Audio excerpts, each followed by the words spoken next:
Hey everybody, welcome to Star Wars Saturdays. Star Wars Saturdays is an ongoing anthology series of tabletop RPGs set in, surprise, surprise, Star Wars. Set in the original trilogy, the New Hope, Empire Strikes Back, Return of the Jedi. Is it the expanded version with all the cool digital fetch? Probably. Yeah, probably. Although Han shot first, motherfucker. So, other than that, I liked all the other expanded stuff. Like, it's pretty dope. In this series, every month we switch to a new game system, and there's a whole new group of players who have the ability to kind of jump in and RSVP to the Star Wars Saturdays games that I run for the Gauntlet community. The Gauntlet community is an online primarily, although there are a few physical Gauntlet community meetups, a community of worldwide tabletop RPG folks. And I am very glad to be a part of this community and to contribute the best that I can by making them play Star Wars. And in this game, we are playing a hack of a game that really wasn't designed for Star Wars. It comes from Creepy Doll Studios, and it's one of my favorite RPGs. It's called One Percenter.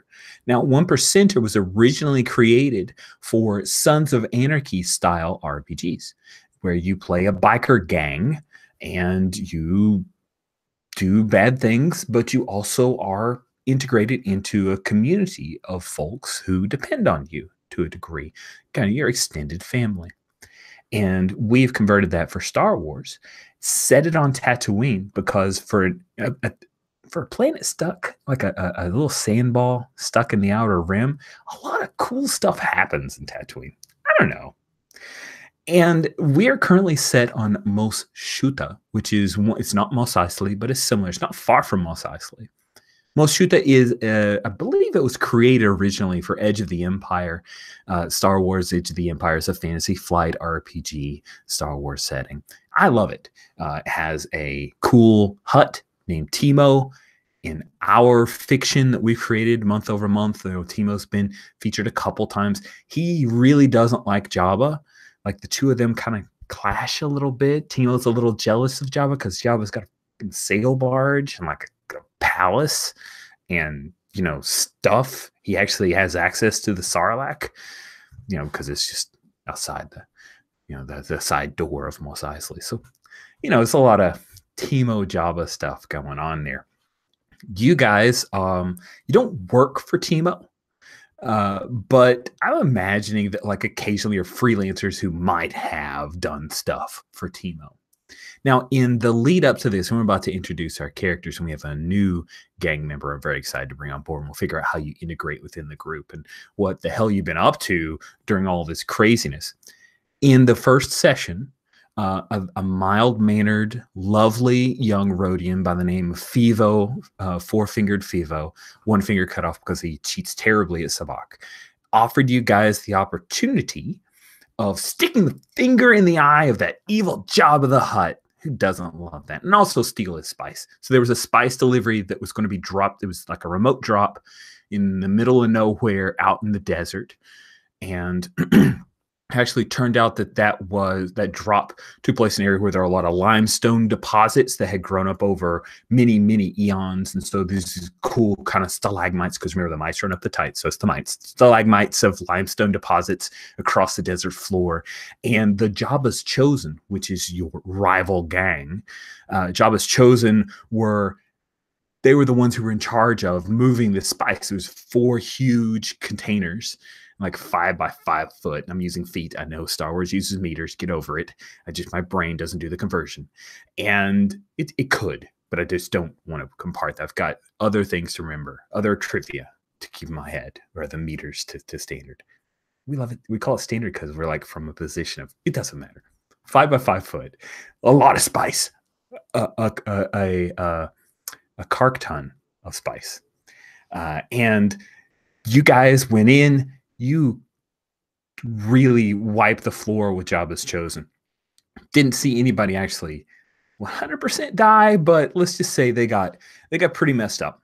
And you guys grabbed the spice. There was some awesome moment where we had like a pretend chicken fight, and then we had this like awesome like theft of all the stuff. And it was so good. It was so good. You got to go back and watch it. You guys grabbed the stuff. You headed back and took it back to Mos Shuta. victory, beers all around, negotiated takeover, half of the cantina, the Trask runs there in Moshuta, and you parked your swoop bikes underneath, and Ion, our Jawa, as well as Vulture, who is our former Imperial. Not that he's told anyone. That was fake news. Don't worry about it. He was a player character first session, second session. I NPC'd him. I made him a dick. I'm terrible that way. I don't know. I didn't read the notes at all for Vulture. It's just weird. And so Vulture and Ion hung out. They were sitting on the spice while everybody else went out to try to find Fivo because he didn't show up for the meat, for the swap, and the spice, and get all the credits. Then turns out the Vulture and Ion had a little disagreement. And then there was like a stun gun involved. And then like when everybody else showed up and Ion woke up out of being stunned, that all the spice was gone for some reason. And that was the end of the session. So yeah, it's gonna be fun.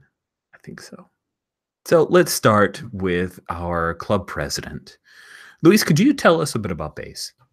I sure could. So Base is the face of the club. She's the president, but she doesn't really do much efficient managing. She's too impulsive for that. She was raised basically in a paradise planet in an artist's commune, and she wasn't the type of person who could thrive in that environment. So when her family came to perform for Jabba, she said, nah, cart this, and she just hit the road, joined this biker gang, and started doing odd jobs to make ends meet and take care of her hog, and just like do anything besides do pottery for the rest of her life. And she's big into arson, which is coming into play more and more as we progress. Yeah, it's weird how you work that in. We should burn it, guys. All right. So Joshua G, can you please give us a rundown of who you're playing?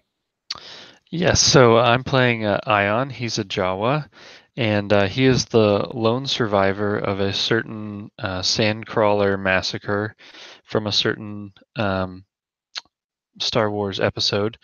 And we also learned in the first session that Vulture was the commanding officer for that particular sandcrawler attack, although Ion and Vulture don't know this about each other. So Ion gave up the Jawa way. He decided that was a little too unrisque for his now troubled background, and he found a new clan, which is the biker gang.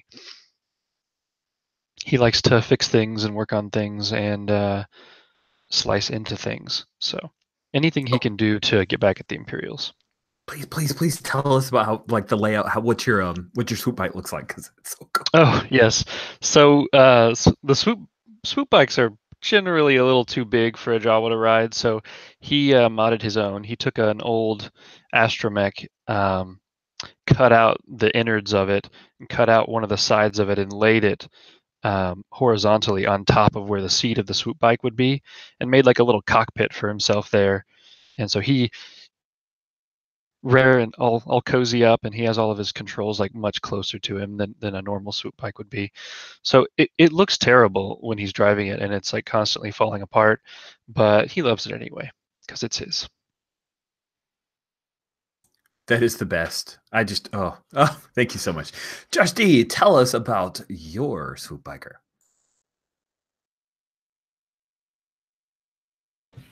Yeah, okay, so I'll be playing Ro. Ro is she's a Moncal. She's a former test pilot for the B-Wings, the Rebellion. But she became disillusioned with the cause and came to Tatooine to seek her fortune and her freedom, racing and stealing and all that stuff. Awesome. She's the pro. She's the one who like does all things the right way, make sure these guys don't fly off the handle too well. She's saved their bacon already just in one session. So big stuff. Thank you so much. Yeah, thanks. Cool. And last of the already established swoop bikers, we have Greg. Greg, please tell us who you're playing. I'm playing Ukork.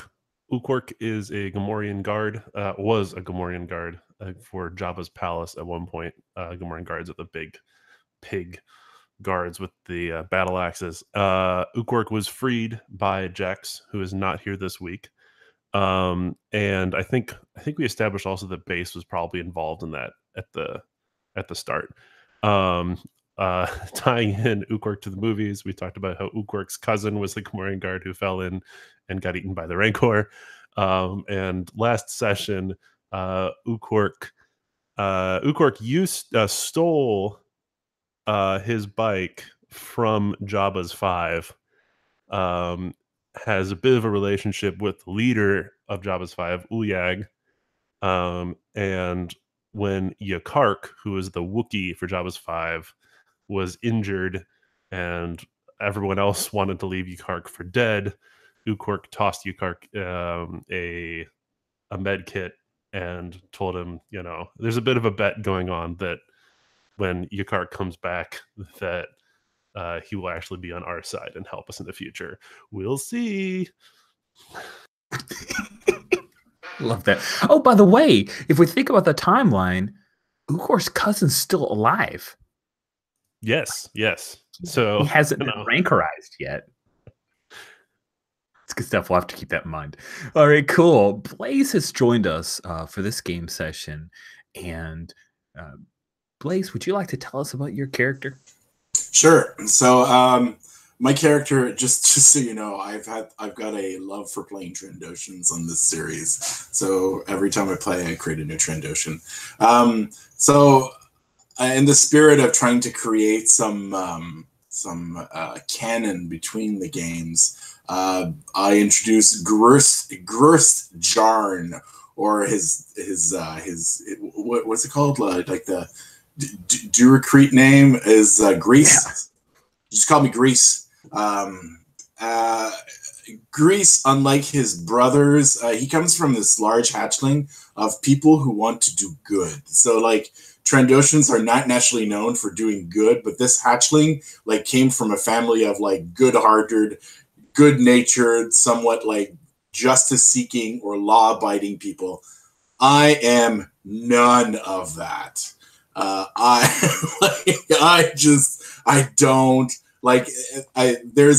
think it comes from the fact that the family is trying to atone for past generations, and I'm like, cruck that, like seriously, like Shuba, all of you. So I'm gonna play Grease as just a no hold bar, cruck you kind of guy. I have no heart whatsoever, and I'm going to unleash my pure Trandoshan on this game, and I think it'll be fun. And so I was thinking in terms of like how it links up to all the things. I could have just been off planet doing something while all of this was going on, and now I'm coming back. And then it could be as simple as, who's the leader of this again? It's Base. And so Base and I could have a tenuous relationship over the fact that I went away to do that instead of doing something else on planet. That could be cool. I think it's cool, though. Let's add a little bit more definition. What was Grease off planet doing? Was he like running from a bounty? Was he going to get a resupply of something? Did he go to like the pleasure planet or what? He went to beat the shit out of someone. Like someone, it could be as simple as somebody like we did the buying of the bar of the tank cantina, was that already a part of the thing when we started, or was that a thing that we did? It happened in game. Okay, so we could say that before that, the bartender actually got me to like settle the score of someone who ran off planet with creds that he stole from someone. And so I just went over there and beat the shit out of him and got what was left of the winnings, which was like nothing. So I came back with his blaster, which is like worth more than what he had on him. Nice. I like that. I like it a lot. That sounds great. Now, like my brain is tempted to go back and try to find an NPC from a previous game on Shooter, but I'm not going to do it. I'm resisting that temptation. So who do you have the closest tie to? Like, who do you really get along with, Grease? Oh, you mute yourself, please. Actually, I love the love-hate relationship with Bass. That could be a lot of fun. Yeah. Yeah, I think that would be like, so the closest, like, I can't stand her because she reminds me too much of the people that I used to know. But at the same time, she reminds me of the people that I used to know. And then who? Oh, sorry. Go ahead. I had to change her stats because she was being so cold that I couldn't have a heart value of 3 anymore. I had to change it to 1. That's where we found the character. Oh, so be it. That's cool with me. Do gooder by any means. Just like getting interested in karking. Oh my god, let's do the vocabulary. Karking drunk up. She's not a righteous person in the slightest. Okay. Cool. And then among you guys already established, who kind of looks up to or might have like a positive thought process about Grease? Like maybe he did something for you, had your back at some point, or there's just a way that he acts that you find interesting. I think Ukwork I think Ukwork and Grease get into trouble together a lot. I just noticed that we picked the exact same expertise, all three. So I think we're just like on the same wavelength about how problems need to be solved. And Ukwork is sort of the go-to muscle, or at least has been up to this point. And so I think we have our differences about like, I want to do things with more heart, and you're a little more heartless. But as far as agreeing on how things are supposed to be done, I think you and I agree. I just realized, Grease, you are the worst rider of the group. Would you like me to describe my bike? Yes. Okay, so let's be honest. I don't ride a bike. I have a bike. It's under a shelter somewhere, and there's like lots of shit on it, and I don't. It's like I don't give a cark about it. Like not even a little bit. Like I'm on foot, and most of the time I'm trying to get a ride with somebody else because cark this lifestyle. So you're saying that when we saw the basement area where all the Swoop bikes were being stored, there was one bike in the back with like ape hangers, and that there were literal like clothes on it. Yeah. Like, you ever seen like the old person gets a treadmill and then it doesn't get used for a while, and it turns out it's a great place to store clothes on, in hangers. That's your Swoop bike? That's what we're saying? That's my Swoop bike, yeah. That's good. That sounds good. I think it doesn't work anymore either because Ion has been harvesting parts. Yeah, definitely. Yeah. That's great. Oh, you're gonna have to ride second on other people's bikes, so that tickles me to no end. I'm just having flashes of the original. It wasn't Road Warrior. Was it Mad Max? The first one was actually big, where they had the orange mohawk guy who had the guy who rode behind him. Because doesn't matter. I'll look it up during our first break. It doesn't matter. Cool. I'm making a note of things I have to do during our break. All right, let's pick up with. Do we want to pick up with right that moment? I think. We had that moment of like Ion revealing to you guys Vulture, took the stuff. So that Vulture's gone, the spice is gone, all 4 of the containers are gone. Oh, was it 5 or 4? Oh crap. Is it 5 or 4? Doesn't matter. 4 now. 4 containers.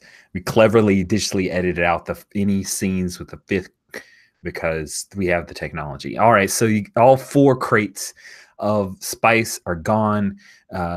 What is the first thing that we see for you guys at this point? And we'll work in Grease coming back in. It's a large beach ball. Great. Beach balls. Damn it. Well, it's a desert, so that that works.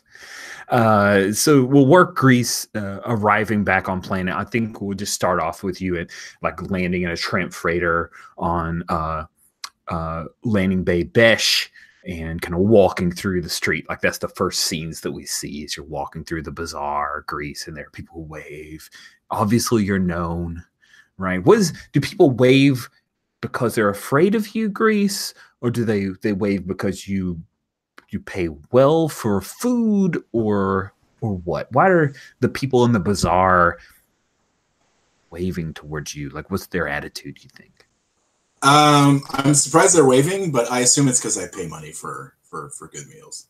Yeah, there you go. There you go.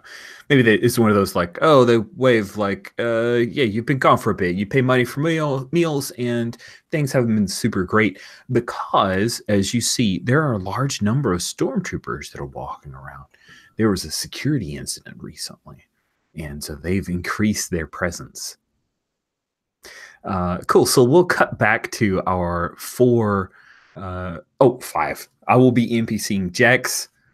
He may or may not be evil. I think he started as evil, guys. So, just might be playing straight into those notes. So where is it that we see Base and the Sarlacc Riders?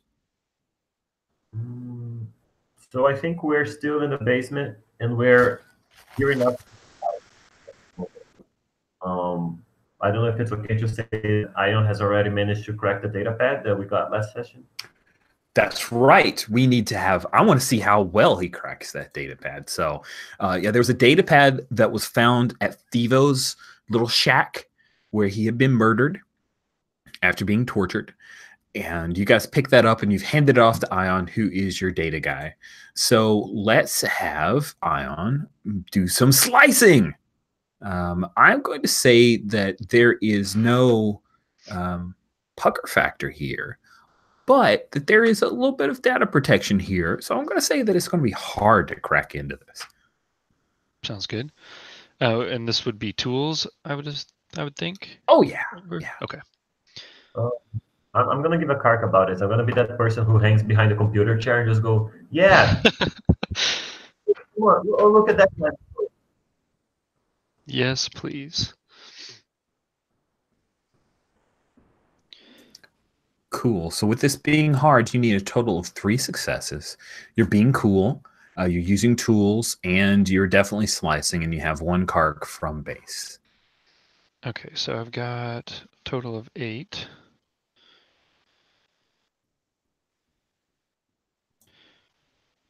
Look at all those ones from when your last roll you had. I know, that was beautiful. That was the worst roll ever. I kind of liked it. Where'd my other dice go? Sorry, 1 second.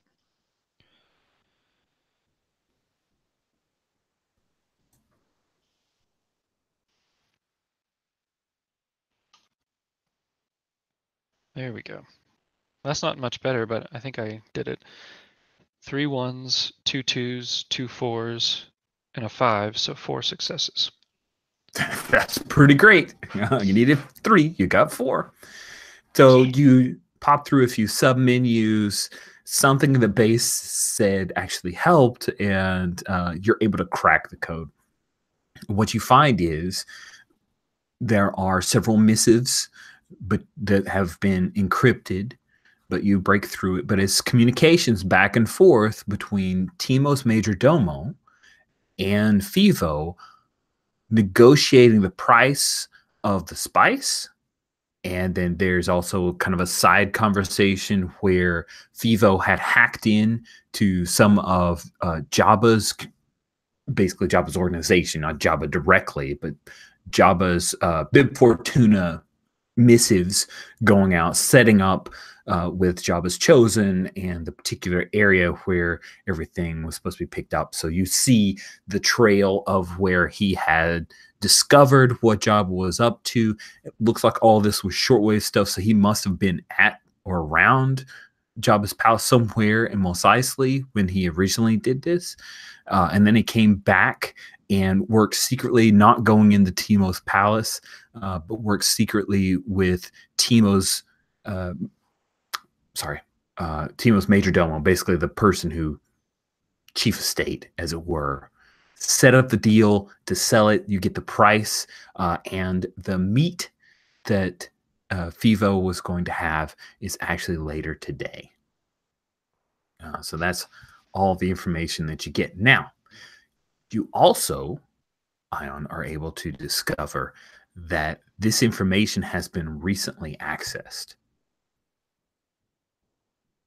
You see some fingerprints of somebody else who kind of spliced in and grabbed some of this data. Did they leave any trace behind of who they might be? Ooh, you got one extra success. I'm going to say that you are clever enough to pick out that the particular slicing data protocols that were used are Corellian. So whoever used this was a Corellian, and primary species on Corellia is human. Awesome. I have some new respect for Fivo. He actually hacked into something. He did. Dude, he was not so bad. He's just not good at Sabak, but he was good at other stuff. Okay. And he's not good at staying alive either. No. Sadly. So as soon as I gather all this info up, there, and I'll turn around and show her and start explaining, and then get really excited because Ion's trying to make up for the fact that he got all of this spice stolen right out from under his nose. So I'm like running around the garage, pointing out all the details to the rest of the bikers. Awesome. So as you're pointing out the details, I think this is when Grease walks in. You kind of walk down the long slope that comes into the basement area. The door pops up. It's one of those, like a smaller version, just one of those doors that actually has the kind of teeth that come down.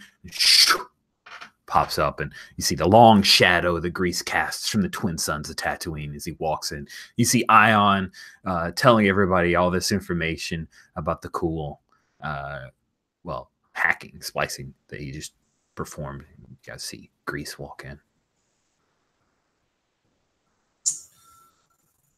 Everyone is here, I see. Oh, look what Atuka got dragged in. Finally made your way back home on foot. And if you're not missing any limbs, so I guess it's a success. I throw her the blaster and I'm like, Kark, you know it's done. I always do the right work. Well, you shouldn't have handed me that blaster. We can have it back. We're going to need it pretty soon. We just got carked over major time. Who needs their face bashed in? She looks like really intense, and she says, Vulture. Right. Assuming he knows who that is. Absolutely. Yeah. No. So you Blaze don't, but Vulture was a gang member. Actually, he's the vice president of the gang. He's a human. I mean, we the players know he's former Imperial. There might be times when he gets drunk where he speaks with a little bit of an Imperial clip to his tone, but normally he tries to slide into the more Tatooine stylings of speaking. But he has been a valued member of the gang. He never got along with Ion, the Jawa, but otherwise he's been pretty solid for the gang, and that's the person that the base just told you screwed the gang over. I think from the corner we hear a really happy squeal, like, and Ukwerk comes over and gives Grease a big old hug, maybe even picks him up, which is pretty much a feat for a Trandoshan. And he's like, brother, I'm so glad you're back. We have a lot of stuff of Kark. We need to Kark stuff up. And probably Jax is with him. We're like pumping each other up. Yes. How'd it go? How'd it go? Did you beat his face in? I totally mashed his face against a hyperdrive conductor. Take a couple Karks to you. That was great. That's great. Good job. That's awesome. Okay. Well then, are you guys gonna ride now?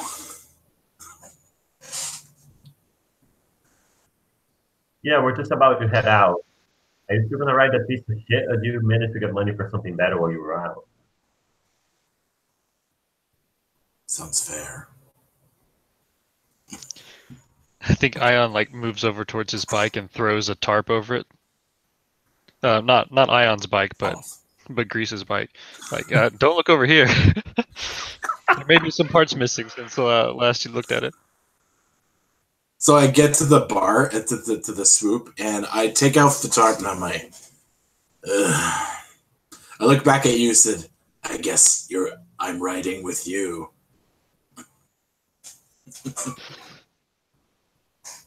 Yeah, Ukwerk is like, yeah, and like maybe this has happened before, and so there's like a booster seat. Ukwerk's Swoop. Since we've talked about other people's bikes, Ukwerk's it's a swoop. You know, it's just an engine with some fins, but because Ukwerk is big, they've sort of strapped some pod racer engines onto the side to provide enough thrust.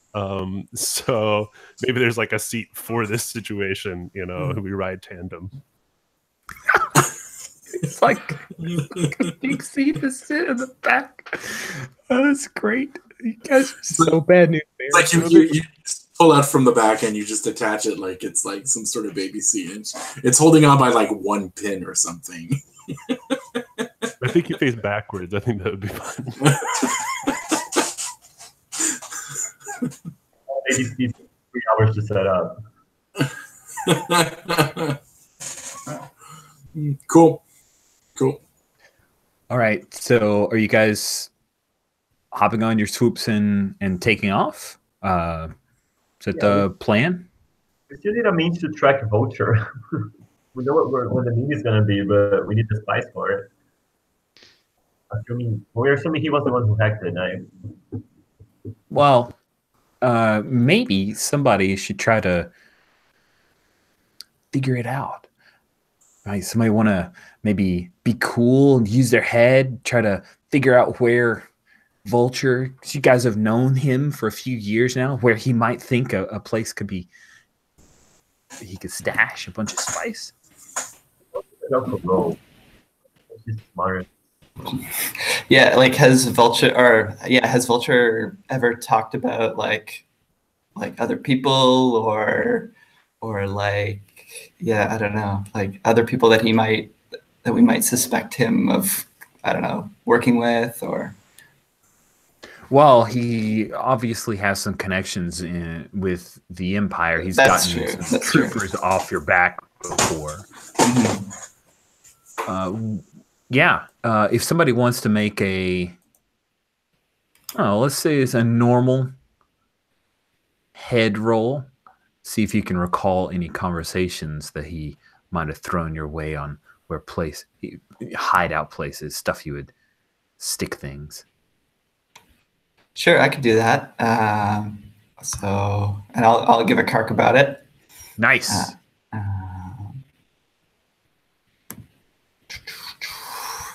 Anyone want to put their heads together with me?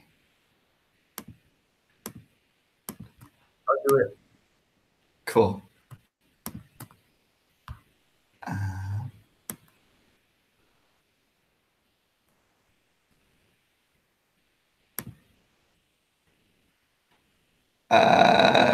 Cool. So yeah, it's normal difficulties. You just need 2 evens.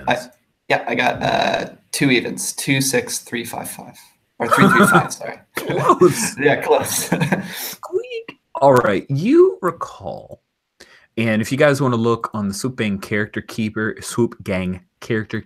on the map tab, you can see a giganto. Sorry, I probably could have made it smaller. I just got so excited because it's a good detail.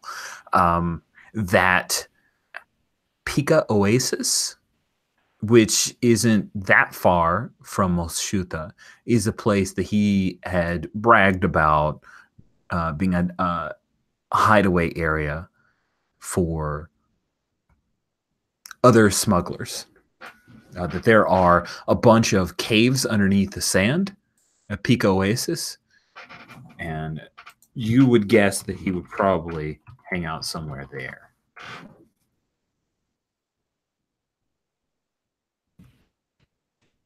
Hey, didn't Vulture mention Peak Oasis as a place that where a bunch of Shuba might be hanging out?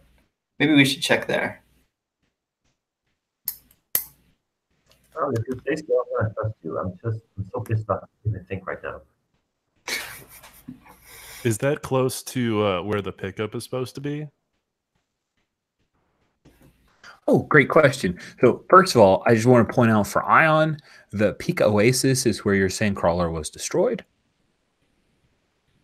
And secondly, is that near where the meetup was? No, actually, the meetup was not far from Bestine, which is an actual city. So Bestine's slightly to the west, and Pika Oasis on the big thing is there. Is Area 2 on our big thing, not far from the Mossbig High Range. Yeah, where you guys are headed is right where the Sandcrawler's taken down. Ion lost his whole clan. Oof. I mean, why would Vulture choose such a place? Indeed. So I guess the question is, do we want to split or do we want to go to one spot and then the other? I'm all for keeping the party together. I don't like splitting the party. We know what happened last time. Yeah, if we get to the drop without the spice, that could be bad news. Yeah, and there's no guarantee that Vulture's going to show up at that drop. He could sell it somewhere else. By the way, as a player, I know that Vulture's not necessarily bad. He was respectful of Ion, and maybe he's trying to save the spice for the rest of us. But as a character, I want to rip his heart out because he hurt my little buddy. Nobody does any harm to Ion on my watch. Sounds good to me. Sounds good to Ion. I think Ion's ready to go. All right. So you guys head out onto your swoop bikes outside of Trask's Cantina, and as you start to head towards the electric fence, the electrified gate, looking out across, and so if you kind of get a general idea, Mos Eisley and Jabba's palace are far off to the west, and this is desert. You can see really far away. But as you guys are headed towards the electrified gate, there's a guy who works for Timo, a Weequay, who calls down and says, "Hey, Sarlacc riders, you guys better be careful." And he points out further west, and he says, "We've seen one of Jabba's sail barges headed this way." So this day just keeps getting better, huh? Thanks for the heads up. So you guys head off. We have a cool scene. You guys kicking up all kinds of sand. You're zooming along, right? There's a kind of a ridge where you can look down. You guys are going up across it and kicking all kinds of sands. And we get to see the cool booster seat with your giant transition in it. And this is a wild looking group. So we have Sleek Row, the awesome Mon Cal, just born to ride. Base probably pulling it off, looking good. And then we have Crazy Ion, we have Ukork, and we have Grease. This is quite a motley crew as you guys are riding along. And as you are headed towards the Oasis first, or you're going to Bestine first? Just want to make sure I'm clear. I don't want to. It's the Oasis first. Yeah, Oasis. And yeah, are we hearing our scene? Are we hearing our song here, or a different song? What's playing? Base has actual speakers on her ride. I think it's just like a 15-minute guitar heavy metal solo. Like it's just I'm pissed off and I'm blasting it out. Nice. I just want to say real quick as a thing, I go on a walk a couple times a day, just a walk with my son, and we talk about stuff, and I'll walk in the morning, try to get about 5 miles in every day. And yesterday, I believe it was, there was a was a motorcycle that went by, and he had a couple speakers. He was playing it really loud, and I thought of you, Bass. I thought of Bass for that moment. I'm like, yeah, that's what that's like. The whole neighborhood gets to hear the music that this person enjoys. Luckily, you guys are out in the middle of the desert. No one seems. Maybe you like go by, and there's a couple of Jawa that look up, and they hear the music as you zip by. Yeah, exactly. It's like charity. You're sharing good music. Exactly. These guys don't experience music out in the desert, the Jawa. What do they know, right? So again, you guys are interrupted to do the base thing. Headed to Bestine or headed to the Oasis? Sorry. Got so excited about my side story. Oasis, I think. All right. Awesome. So you guys are headed to the Oasis. And as you come in on the Oasis area, so I linked in the little bit of info that our lovely Wikipedia has. Peak Oasis is actually a farming community west of the capital of Bestine. And so the Oasis itself is like this verdant, a lot of greenery here, huge palm trees, a watering area that actually has from a deep aquifer. And there are a bunch of those cool kind of rounded homes that are clustered around it. There's a good bit of the population. But because you remember the place where the aquifer does sound badass and kind of scary. Don't set my water on fire. But you remember the place that he had talked about where maybe it was an older aquifer that had been drained out. There are a bunch of caves. And so you guys kind of swing wide a little bit west of the oasis itself, where it's more dotted landscape of moisture farmers that are just pulling in the bits of moisture that come off of the oasis itself. It's a little more hard scrabble, this particular area. And as you come closer, you see that parked, like bam, it has landed right in the middle of the desert, not far from one of the moisture farmers' huts. And they usually, the moisture farmers will kind of create everything down below in like a little bit of a dugout area. There are a couple spires that come up, and you can see behind it there is it's a freighter, and it is parked. And what do? This freighter, by the way, does not look like, hey, we just carry freight. It has a pair of turrets, like pop turrets. They look like they're automated, like they're not manned turrets. The thing is locked down. It's not currently active. Engines appear to be cool. Bit of sand that kind of kicks over it. But this is a sleek little militarized spacecraft.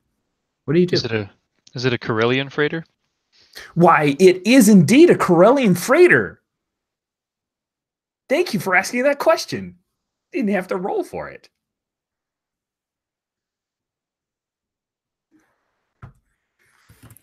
So I think we all like pull over, and I pull oh shoot, names.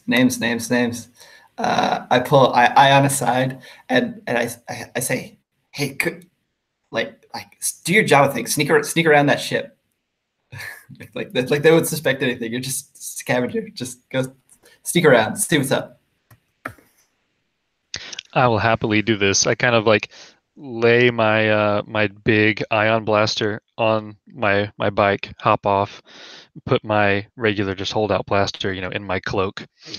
And I think Ion has like a bunch of straps and a bunch of like junk hanging off his bandoliers or whatever. And yeah, I'll totally go try to sneak around. But if those automated turrets start looking at me, I'm gonna split. Okay, I think that's smart. So you're trying to be cool, and looks like you're trying to sneak around on foot. So does it seem about right? Mm-hmm. All right, cool. So sneaking past whatever's going on with the Corellian ship is going to be hard. Okay. So I've got 5 off the start. I'm not really trying to thieve, smuggle, or slice, so I think I'll give 2 karks since it's hard. All right. So that'll bring me up to 7. That's pretty good. Oh, just so we're clear, before you roll, the pucker factor is in effect because you could get your shed shot off. Yes. I was curious if Ukor could give some karks about this as well. Possibly once again being the distraction along with Grease. My thought was to make some Tusken Raider noises, but I'm not sure Ukor's like physically capable of doing that. So I don't know. Maybe we're, trying, or are we like playing chicken a little bit with the automated sensors on the? I assume their range is a little bit further than they can actually shoot, and so we're sort of like trying to draw their sensors away. That works for me.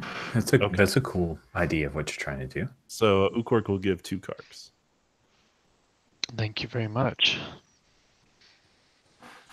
Yeah, I can give a kark also. I give a kark.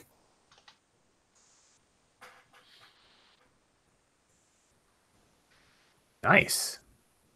So I haven't rolled any of these yet. 1 second. But this is a wonderful pool of dice. Oh.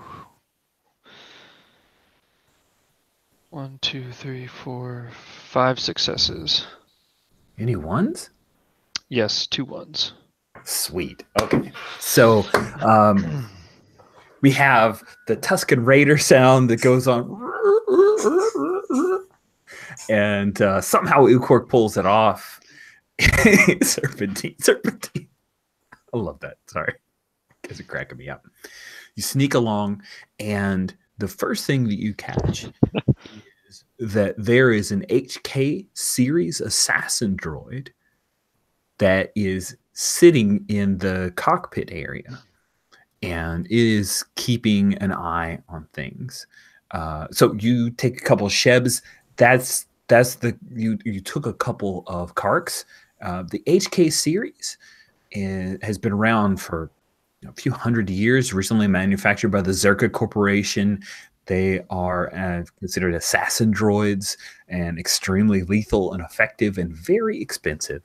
And you realize you can get close enough to maybe really lob a thermal detonator, but you do not want to get any closer than that. So you kind of hide behind a rock outcropping there, and you glance over and you see, but yeah, there's an HK series droid that's there. And you actually see past that there's kind of an entrance to one of the cave mouths there. Entrance to a cave mouth doesn't. Yeah. So there's a mouth to a cave heading down below the surface, and you see a flash, like a blaster flash. From inside the cave, it looks like. Mm-hmm. Ooh. What do you do? And how many karks did I take? You rolled 2 ones. Mm-hmm. Yeah, so you lost 2 karks. Okay. Basically, I'm ruling it as you didn't get shot, but it's just the immediate pucker factor of like, Yes. Oh God, this is going to be bad. Ion knows that he can't take that droid by himself without his ion blaster that he left back at his bike, like a Sleemo idiot. And so I think he's going to. Can we assume we have like little communicators? Just pull out my little. Absolutely. Yeah, you guys comm? got comms. No problem. Awesome. I'm gonna comm up Ro since she sent me on the mission. Ro, we've got a assassin droid here, real high class, very expensive, very dangerous, and something's definitely going on in that cave up there. I think we need to either try to pull back and set up an ambush for when they come out, or do a full on attack right now before whatever is going down finishes. Drook. Yeah. Anybody got any plans? Like, do you think we can rush these guys? Do you think we're fast enough to outrun these guns? I think I'm close enough. I could try to disable some of the automated turrets, but then we still have to deal with the assassin droid, and we don't know how many people are in the cave. It's going to be risky no matter what we do, I think. Yeah, We yeah. can totally just beat them up. I mean, come on. We're not a bunch of tweenos. Just making shit up. And that's when you hear over your comm unit, "Are you guys in broadcasting range?" It's Vulture's voice. I'm in some sis-bit, guys. And what? I'm under attack. What a shame. I've got the spice here. He's going to take it. Come on, you laser brains. Oh yeah, I'm just at this point. I just look at everyone and I'm like, well, Karkin, let's go.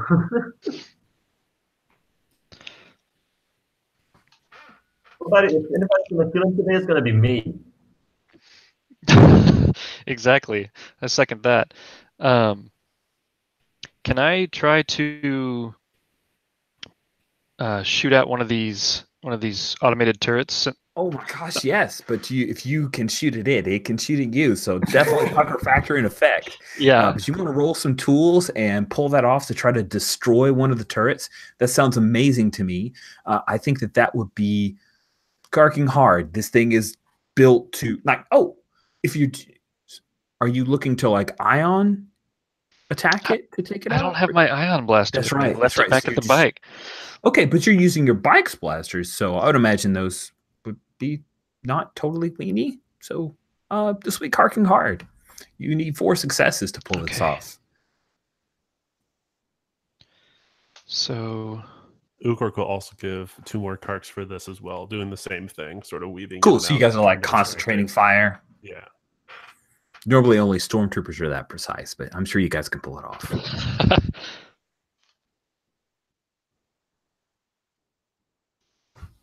Sweet. So you need 4 successes. And so I'm imagining you're coming around on your hog, and Ukork's there as well, and you guys are dialing in to try to take out one of the turrets. The turrets just sit underneath either wing of this Corellian freighter, and it just kind of turns and it's got 2 cannons that are kind of firing at you guys, kicking up sand as you're dialing in, trying to fire upon it. This is going to be bad. I love it. Yeah, there's just all the sand, and Ion is firing wildly, but he's just not in range, and he only got 3 successes, 1 Sheb. Okay. So all of his blasts just kind of spatter uselessly underneath the freighter. We see like a fritz of some electricity. You go on your hard pass, and it follows, and it's just not able to catch up. So it's one of those things where it's like firing behind you wildly, and the HK, you see that it's actually on a little comm unit talking to whoever is down in the caves. So I think the HK unit we said is in the cockpit. Yes. Right. I have this idea for Ukork riding the bike up into the very front of the cockpit, and sort of like a car revving its engines, blasting out the back of the pod racer engines onto the cockpit, trying to like melt the Duraglass or whatever is on the front. Well, Grease just fires into the cockpit, just trying to insane disable. that is crazy. Can't go anywhere. I love it. So I think this is. I'm sorry, but it sounds karking ridiculous to like roll up on it, because the second turret is gonna not want that to happen. But once you get up and over, this HK is pretty well hosed because it's all belly turrets. So there's a possibility. It's just you got to get through the hail of fire. So guess what? Pucker factor's in effect as you go. Is anybody trying to give some covering fire for Ukork's crazy plan? Oh, I do. Sitting on the back, I just pull out my 2 blasters and just like try to get at it from my baby seat, from my booster seat. Get it, Ukork, get it! I love it. This is crazy. So I think Ion's going to give a kark, just start trying to kick up dust since his blasters weren't doing much. He's just going to do that serpentine pattern again and drive around. Yeah, and he kind of turns it a little bit to throw up a whole hail of dust, like this wall of dust, like Tron, like one of the big light cycle deals. I'll be giving 2 Kark for that because 2 Kark Greece. is Okay. Nice. And then 1 from Ion, and yeah, Ion's nearly out of Karks. So, all right, and then I'm guessing this is Hog, or is this? I think so, because the way you're trying to use Okay. the engines to do all of that, it feels right to me. So it's badass, I think. Yeah, I think. Pretty badass. Crazy. And so that's 5. I want to make sure this happens. I think it's vandalism. Vandalism? Yeah. I'm trying to guess if vandalism they're fits. voodoo. Right. All right. And did here, Base? Are you also throwing me a Kark? Yeah, I'm throwing you 2. Ooh, what is Base There's- doing? This 2 there's a- Kark. Like I gotta know, what's this look like? Put her feet on the pedal of the bike, and she's leaning back, holding out a shotgun-style blaster, and just firing blank shots at the turrets. Okay. As she drives, it's just like Yeah, you guys are just like swarming it on. It's like a pack of wolves against this like big ass fucking elk or something. I love it. What's Ro doing? I think it's like a lot of swerving, like a lot of just like fancy maneuvers, trying to catch the sensors of the turrets and Nice. get them to fall off. Yeah, Sweet. I love it. I think I'll give a Kark for that too, Ooh, because I got lots to give. love it. All right. Okay, so if I'm totaling this up, I believe I have 14, which, if there's a whole bunch of shebs, could be really bad for me. So here we go.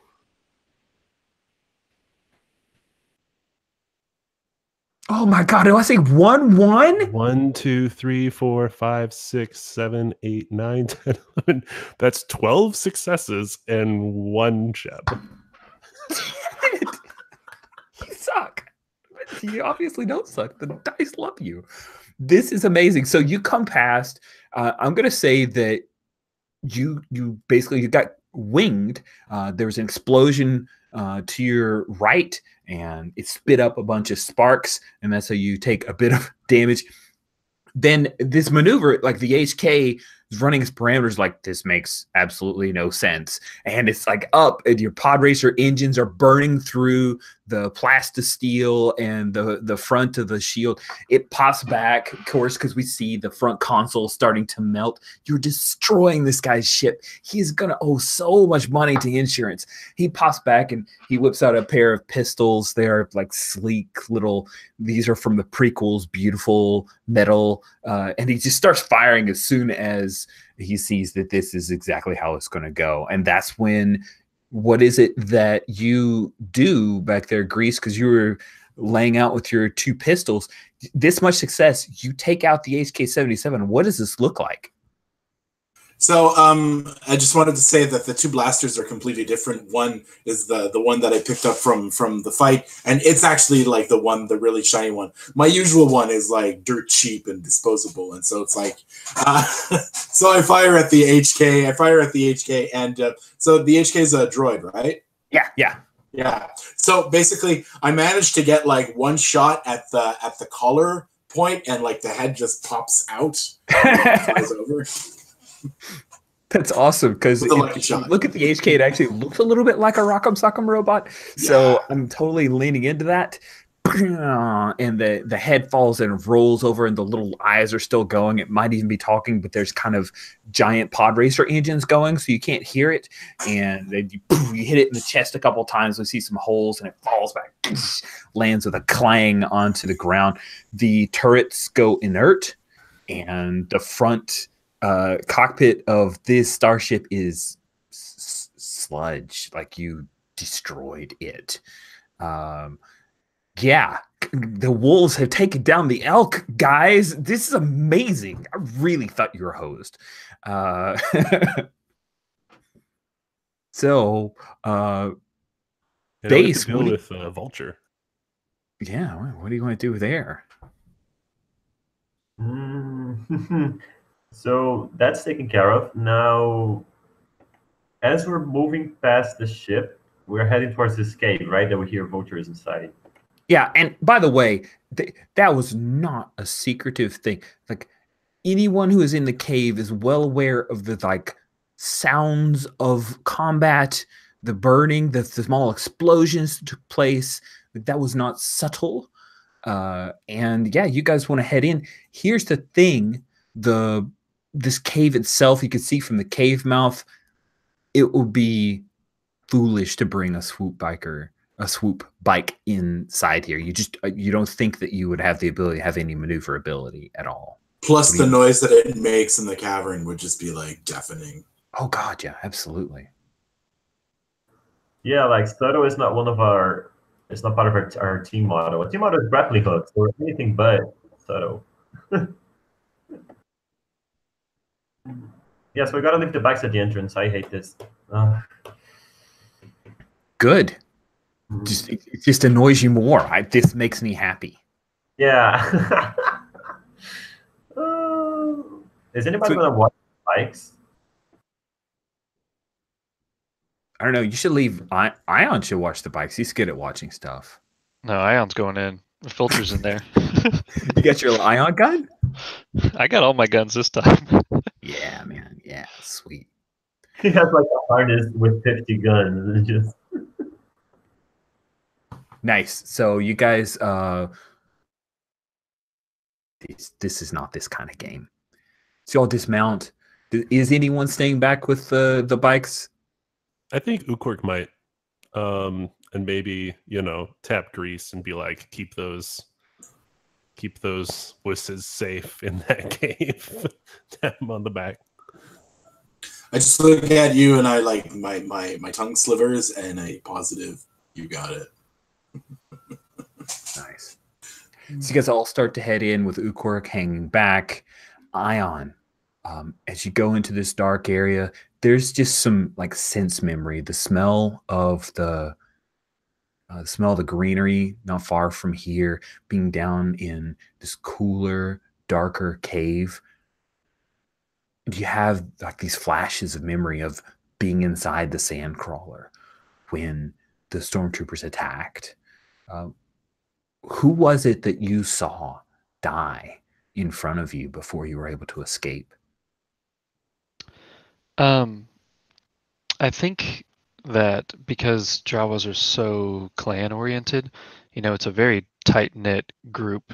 When you have a sandcrawler, like the whole sandcrawler is your family, right? But I think Ion was pretty young when this happened, so I think like his best buddies were working on trying to working in the engine room, trying to make the sandcrawler go faster so they could get away from the stormtroopers. And there was just a giant E-web barrage that came through the side of the sandcrawler and just tore through all of his friends that were there, like working in the machine room and in the engine room. And he just kind of like by pure luck dodged those bullets. Maybe one of his best buddies, Jabab, pushed him out of the way as the hail bolts came through the armor, and so that was the last he saw of all of them. And then when he woke up, the whole thing was just decimated. Nice. Oh, that's cool. That's cool. That's really cool. The four of you continue down into the cave, moving pretty quickly. Occasionally, you see the flash of the blaster fire, red and green, flashing. And oh, did you raise your hand, Luis? Did you? I'm just gonna metagame a little bit. I'm sorry. Yeah. Like as we move in, and since we know the base and Ion are so close, I think she's just gonna start whispering to him, like, "Hey, you're heading the game, okay? You can't let yourself be in the line of fire like you were back then. We're gonna be in close quarters now. You need to watch out for yourself." I think you visibly see Ion kind of like look up at base, and this like weight. Ion was like really tensed up and the normal almost, which is hard to do for a Jawa. But he was like really built up, and he just kind of takes a little breath and sighs, and this little like baby Jawa squeak comes out, and he kind of takes both of his guns that he was like going in Rambo style and puts them back in their holsters, and just kind of slumps over for a second. Thanks, Pace. I'll let you guys lead this one. I'm not doing so hot. Nice. Take a couple of karks back, both of you. That was good. That was a good little bonding moment. Love it. So you see in the area there's a little bit of water that kind of slinks down. There's not much light here. You pass over a body of someone who's been shot. It's not Vulture. They're wearing a bit of armor. It looks like a headshot. You recognize the precision of one of Vulture's blaster bolts, and you hear a small explosion. And it's somewhere deeper in the caves. You guys move across. You see that there's a little ledge, and then this kind of chasm. And on the other side of the ledge is Vulture. You also see that he's evidently pulled across using the grav parts of the cargo containers. He's pulled across all 4 of those, but one of them is slagged. You can see that there's a little bit of spice that's still dripping out of it. Looks like it was blown up. And hiding behind a couple of stalagmites, slightly exposed to you guys, because of the blaster fire. You see he's got this big ass blaster rifle. I'm going to show you the picture of the Corellian that you see. I hope that this makes you happy. It makes me happy to show you this picture. But it is this scarred up, wrapped up, mean looking son of a gun, who is evidently he's just tossed a thermal detonator and messed up Vulture pretty bad, and he's leaning and looks like he's going to try to take the final shots. He has not seen you guys yet. What do you do?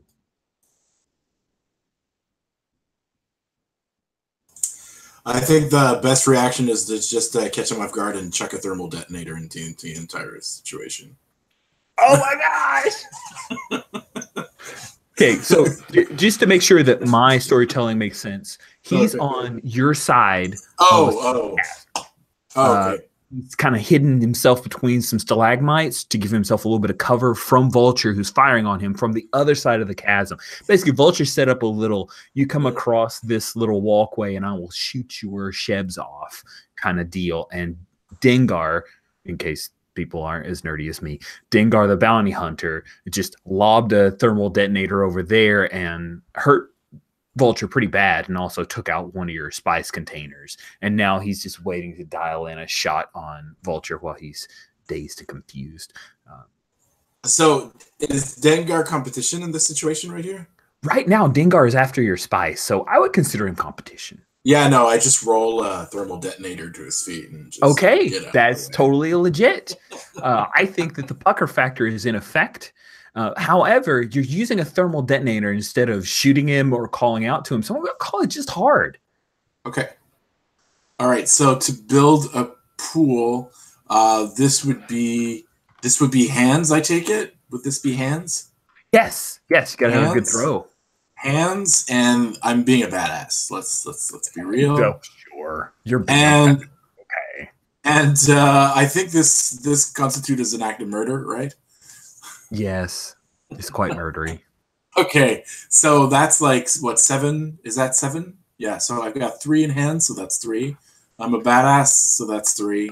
And then murder is 1. You so are a that's thermal 7. detonator chucking fiend. Okay, so 7 is... And so if I remember correctly, what is considered a success again? An even. An even. Okay. All right. Pucker factor is in effect because if he sees what's going on, he's going to turn around and unload on you. This is a repeating blaster he has here. So that's that. Hey, that's life. You know, that's Kark. You know, fuck. Oh, this is really bad. Oh wait, yeah, it's really bad. I got 2 1s and 1 6. So 2 1s and 1 6. And so all odds are considered failures, right? All odds are failures. All evens are successes. Ones are, shebs. So how many total successes did you get? I don't know what dice you rolled. So so orange. It's I forgot to change the color. So it's my numbers are 1133556. I see them now. I actually had to refresh those. So that is a lot of odds. Yeah, that's a which lot of makes odds. me happy. Because here's what happens: is basically you roll it through, you chuck it, it dinks across one of the stalagmites, bounces off to the side, explodes. So he definitely knows you're there. He turns and just snap fires his repeating blaster and hits you for. So you took one Sheb from two Shebs already, two Kark's worth of damage already. Yep. He hits you for another 2, and now he's aware of you guys and is basically moving in between the stalagmites to try to get the hell out of the way. This is more than he bargained for. Like, he thought it was a one-on-one, and now there's all of you guys. So your element of surprise is gone, and the air is filled with spice. So none of you are taking damage, but you have a euphoric feeling. Yeah. So what is it? Is it a hallucinatory drug, or is it just like there are different flavors of spice Okay. in Star Wars canon? I'm thinking this is like a hallucinogen because that amuses me. So it is super a psychedelic sequence. Yes. This is the 70s on fire style of Star Wars. So we have and I'm imagining it's like glittery, right? So all of the area from where the spice is blown up, you hear Vulture giggling in the distance. He no longer feels the pain of his shots being shot and blown up. But Dengar is actually he's got a rebreather. He's just throw it in because he's not crazy like that. He's smart. He's professional. He's been burned once before, literally. So he's trying to get the hell out of here at this point. So his plan is to GTFO. Base and Ro, I know that Ian was kind of kicking back and letting you guys handle this because of that moment. So I'm curious, Ro, what are you doing? You just saw the thermal detonator get tossed. It didn't quite do what you'd hoped. You have within the stalagmites, it's like a bunch of them, almost like a jungle of stalagmites, right? And then you have the large chasm where all of the spice containers are, all 3 that are left. And Dengar is trying to get out of here at this point. But you guys are kind of choked. You're at the choke point, so it's not going to be easy for him. So what's Ro doing? I think when this bounty hunter starts firing back at us, it's like kind of like dive behind stalagmite. Are there any like stalactites above him? Oh, yeah, that sounds awesome. Yeah, maybe I like signal at base and hey, look, shoot, fall, stalactites should try to impale him. This is freaking brilliant. Oh, that's so cool. That's so cool. Yeah. And then together we just fire on these stalactites. Great. I'm going to say it's going to be hard to pull that off. And the pucker factor is in effect, but of course, go ahead and use some tools and you're being badass. Mm-hmm. Oh, ooh. Sorry. Yeah. It's a little too crazy for me to think it's being cool per se. Yeah, for sure. Okay, so, and I don't think I have any expertise that, nope. Yeah, no. Can we do a flashback for Uquark, like psyching up Ro, trying to like just because it's not normal for Ro to be a badass, so I don't know what that would look like, but I just want to give a Kark. I love it, and this will be on the ride there. What is the things that Uquark shares with Ro? I think because Ro is very good at riding the speeder bike. I think Uquark and Grease are sort of playing with Ro a little bit and like sneaking up to the side and like punching Ro in the shoulder and like just getting a little more friendly with them, sort of. Nice. Getting, because Ro is very much like I'm doing this, but like I'm getting Ro more into the mood of like, this is fun. We're a cool gang. We're badasses. Cool, cool. I like that. Yeah, maybe it softens her shell a bit. Yeah, like kind of considers you guys more like family because I care a bit more. I love it. I think also this might just be for flavor, but Ion is like hiding behind these rocks, and he's wounded, you know, and so he's kind of like thinking back through the things that Base said, and he remembers the moment where it him, and he kind of like plays it back through his head, and he realized that, you know, maybe there was a misunderstanding there, and Vulture's not such a bad guy. So he calms Vulture and says, "Vulture, this is Ion. You're a Karkin mother Karker, but if you're over there, aim for the stalactites. We're gonna drop some stuff on this guy, and it's gonna be awesome, and maybe we can still be friends. We'll see afterwards, but we need you right now, buddy." That is awesome. Oh, I love it. I think Base is getting high on the spice already, so as she's preparing to fire with Rose, she's like, "Are we supposed to shoot the melting ones as well?" And she's just like, so great. Yeah. These blaster bolts look really great right now. It's like a rave in here. Cool. So I don't really know how much I'm up to.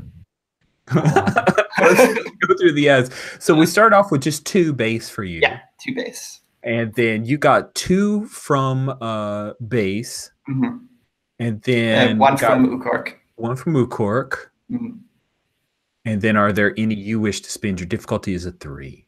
Yeah, I'm gonna go off the Ukork's narration, and I give a kark about all these guys here. So I'm gonna give 3. All right, that's 8 total dice you're rolling. You need 3 successes, evens, and any ones that you get hurt. Okay.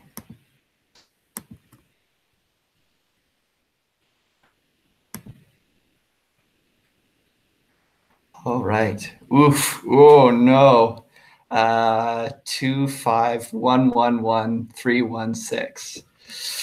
Ooh. Really 2 evens? You almost. 2 oh my goodness. Oh my goodness. Bam. 4 ones. All right. So you guys focus fire on the stalactites, and as you do, it takes a couple more shots than you anticipated. He dives out of the way, does those like dramatic dive and roll, kind of Kirk style, and he ends up behind another set of stalagmites. The stalactite falls, dust kicks up everywhere, and then poo through the dust. 3 bolts come through, hit you right in the chest, and you take those shebs worth of damage. You fail as well, so it slams you back, and you're kind of KO'd at this point. Like, you're dazed, the spice has gotten to you, you suck in a breath, and you actually feel it burning into the wounds from the blaster bolts as well, and you're just high as a kite.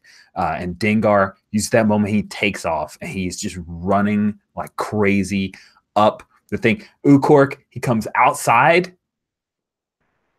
What do?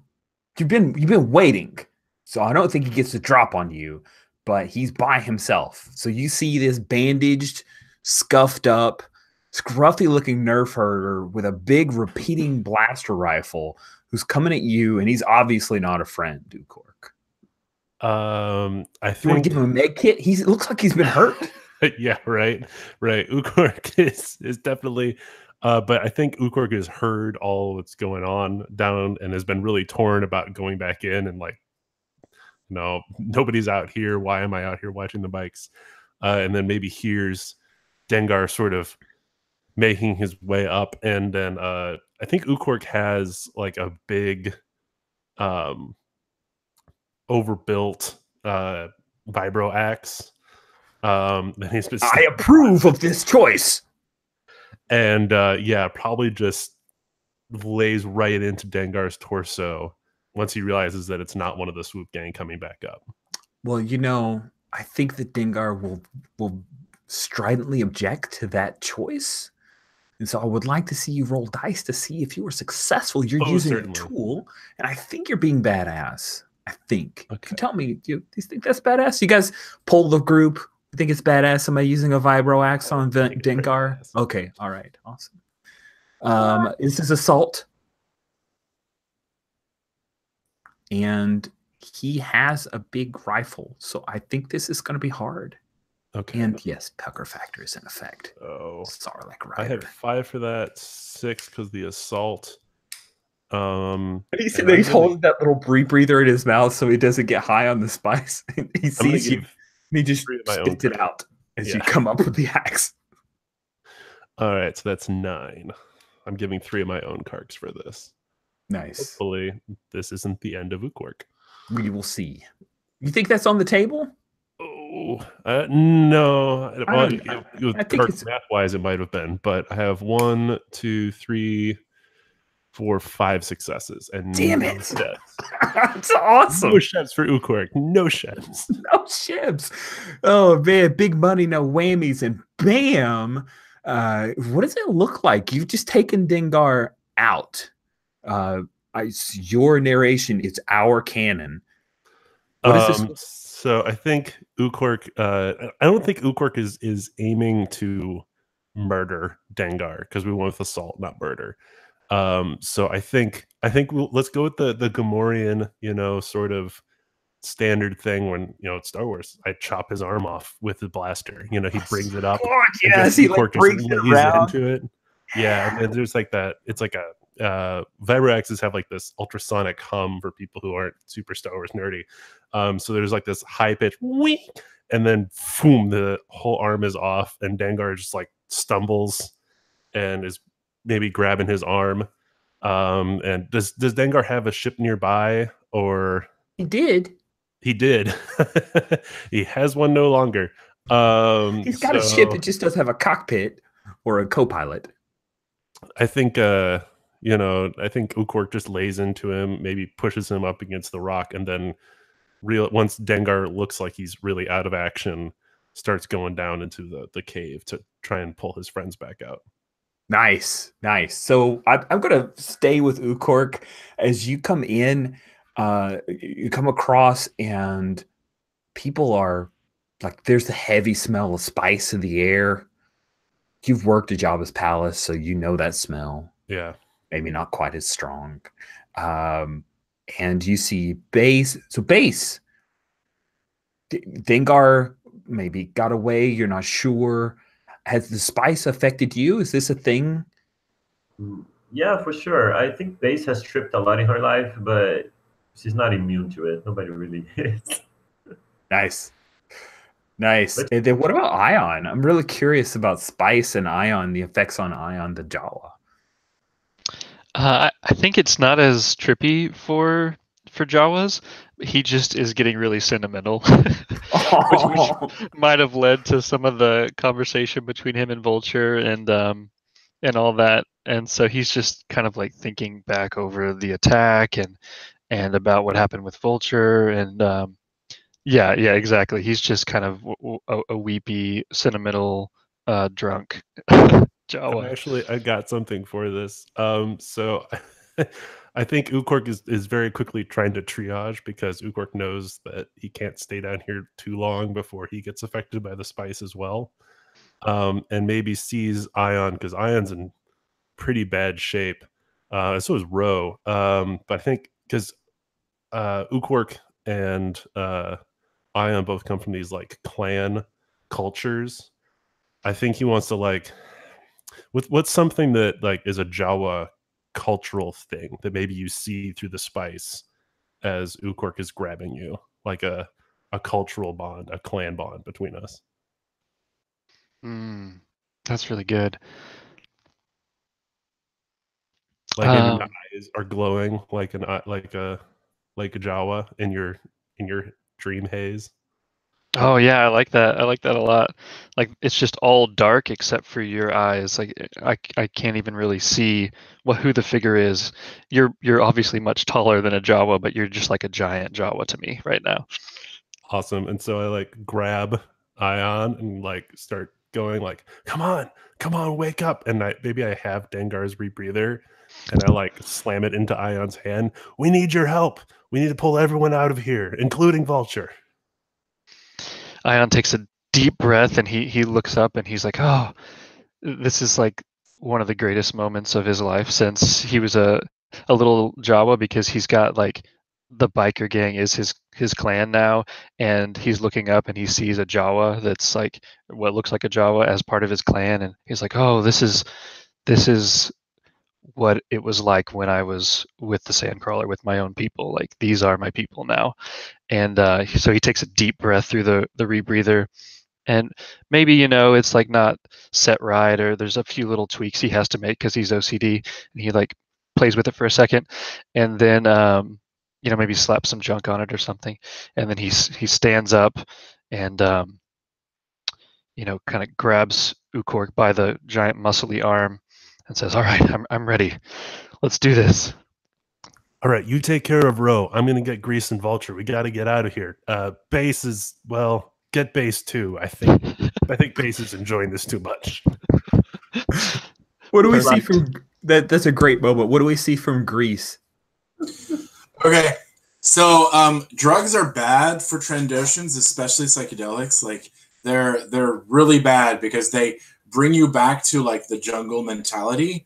So it brings you back to like being a base Trandoshan. And so like all the psychedelics usually push people to push Trandoshans to think that they're reverting back to the kill or be killed or hunter and prey moment. So like there's a bit of a devolution that happens, that like all I see is prey and I must like, and all prey is dead.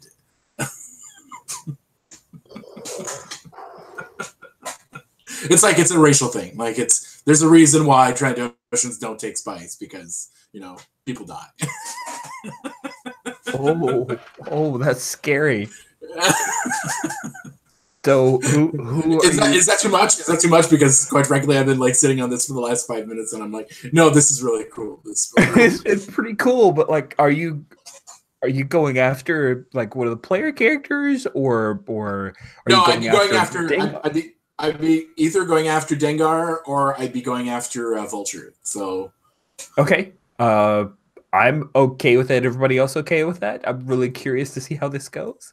I think for the sake of the situation, I think I'd be going after Dengar. So after it blew up and he ran into the tunnel, I just ran after him. So I'm a bit like, and I'm like really wounded. So like, my speed of moving through the caverns is probably not the best of my ability. So I could catch up after Ukork like took a shot at. Cool. So yeah, you pass Ukork somehow, but you're totally zoned in. And when you come up to the sand, you see in the sand there's like this one single line as he's been crawling one arm. You see his arm, you see the blood trail, and he's climbing he's trying to get in. He knows there's an escape pod on his ship. Like, the cockpit's done, but if he can hit an escape pod, he can get out of here, right? And that's his only focus. Poor Dengar poor in quotes. As he's crawling his way towards that, he doesn't have his blaster rifle because it's a 2-armed thing, but he does have a blaster pistol. So if you're coming up loud and feral, this may need to resort to violence, I think. Yeah, well, of course, yeah. I mean, like, in this stage, like, Trandoshans tend to, like, only use, like, physical melee weapons. So, like, I dumped my blasters and I just took out my vibro blade, and I'm just, like, I'm coming for him. Like, and just my eyes are, like, they're purple with rage. You like strip off, you like knife against the chest, you're like bellowing out. Oh, I go all Predator on this. Yes, this is best. I'll take a cart just for that. Cool. So I think you are using tools. Oh yeah, unless you want to call it hand. I mean, it's up to you. I go hand at this point. I mean, like we can see the knife, but it's not really. Yeah. I'll go hand at this point, yeah, because it's not the tool that's doing the job; it's the hands that's doing the job. I hate to say this for poor Dengar, but I think this is a normal difficulty because while he has a weapon, he is really, really, really rough. So you're being badass, and you need a total of 2 successes. I will say though, Shebs are, pucker factors in effect. He might pull off a lucky shot with this little holdout. Yeah.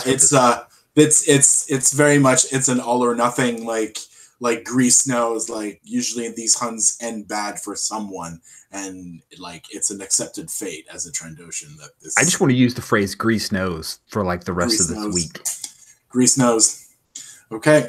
All right. Grease only knows. That's a bad call. So I'm gonna change my color. So okay. No, I'm gonna go with purple. Anybody purple in the group? Yeah, Jax, but don't worry about it. Okay. So 2 6s, a 1, and 4 3s. Oh God! Wow, she got exactly 2 successes. 2 successes. Yeah, I did get it. Yeah. Ooh. So this is one of those where he rolls over onto his back, he grimaces, pulls out the holdout blaster, shoots you, hits you somewhere, but you're in a flurry of movement. I'm assuming you take out Dengar. What does this look like? So basically, I jumped him. He turned around. He shot me in the shoulder, but like I was still going to, or shot me in the leg, and I'd like all of my weight just dumps on him, and like all we see is like me forcing my left hand against his robed face, and I'm just like putting the vibro knife to his throat, and I'm just putting all of my weight on him, and so like the knife. God, his last words are "not in the face." A little squirt of blood that comes up onto the transition face when you finish him off.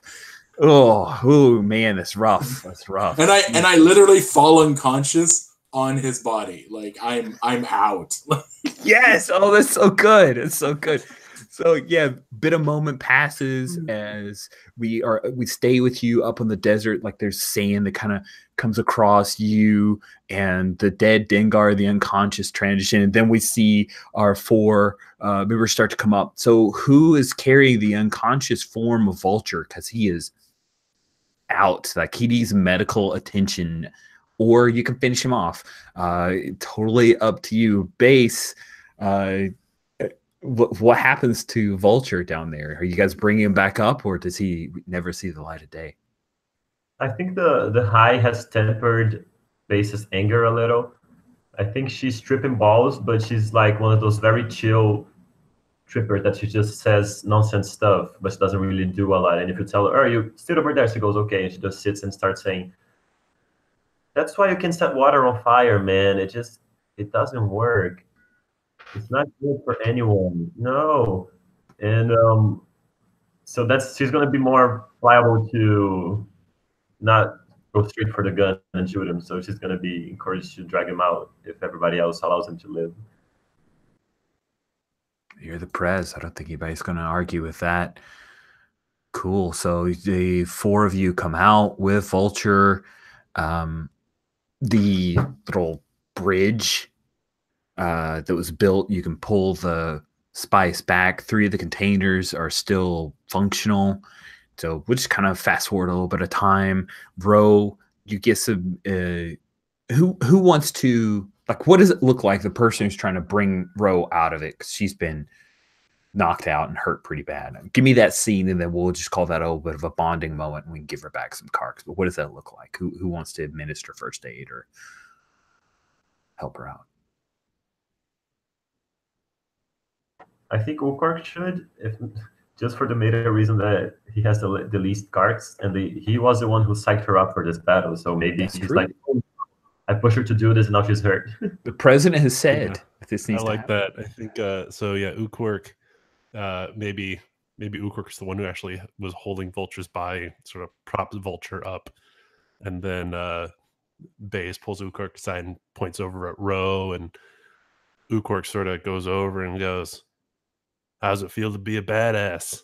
and starts bandaging up some of Ro's injuries and tending Feels to her wounds. karking bad, Ukwork. Feels karking. But hey, we got out with the spice. We got out with Vulture. The bounty hunter's no longer a problem. You did a good job. You did a good job. Thanks, Ukwork. Oh, that's awesome. Cool. So you guys are coming up out of the caves, and I'm going to give 3 karks to both Ro and Ukork for that. And I think we'll figure out how things go next after our bio break is 54 after. Let's just meet at the top of the hour. So a 6-minute break, bio break, all that good stuff. Take care of business, and we'll see you guys in 6 minutes.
Switching back to espresso.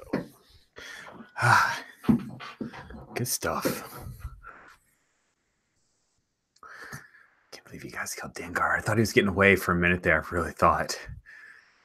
Darn that transition. I've rolled one shed the entire game. It's crazy.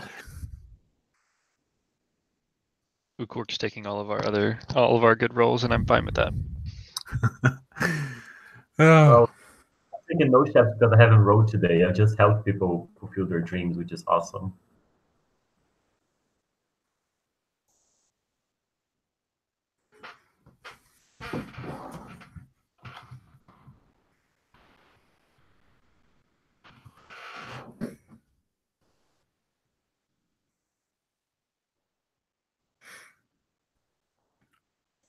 Give like one more minute. I want to jump in.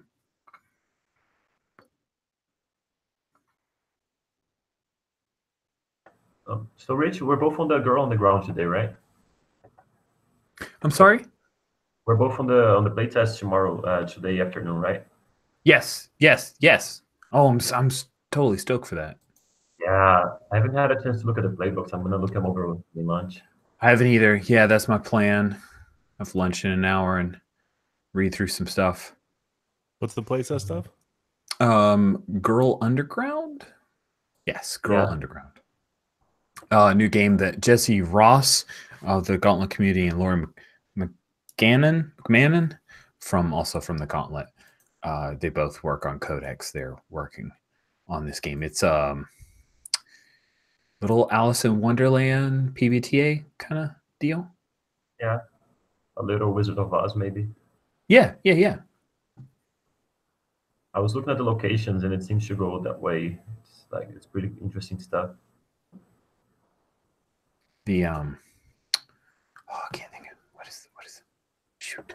There's a non-PBTA story game from Ginger Goat Press that tackles that subject really well. So I'm kind of curious what their slant on it is.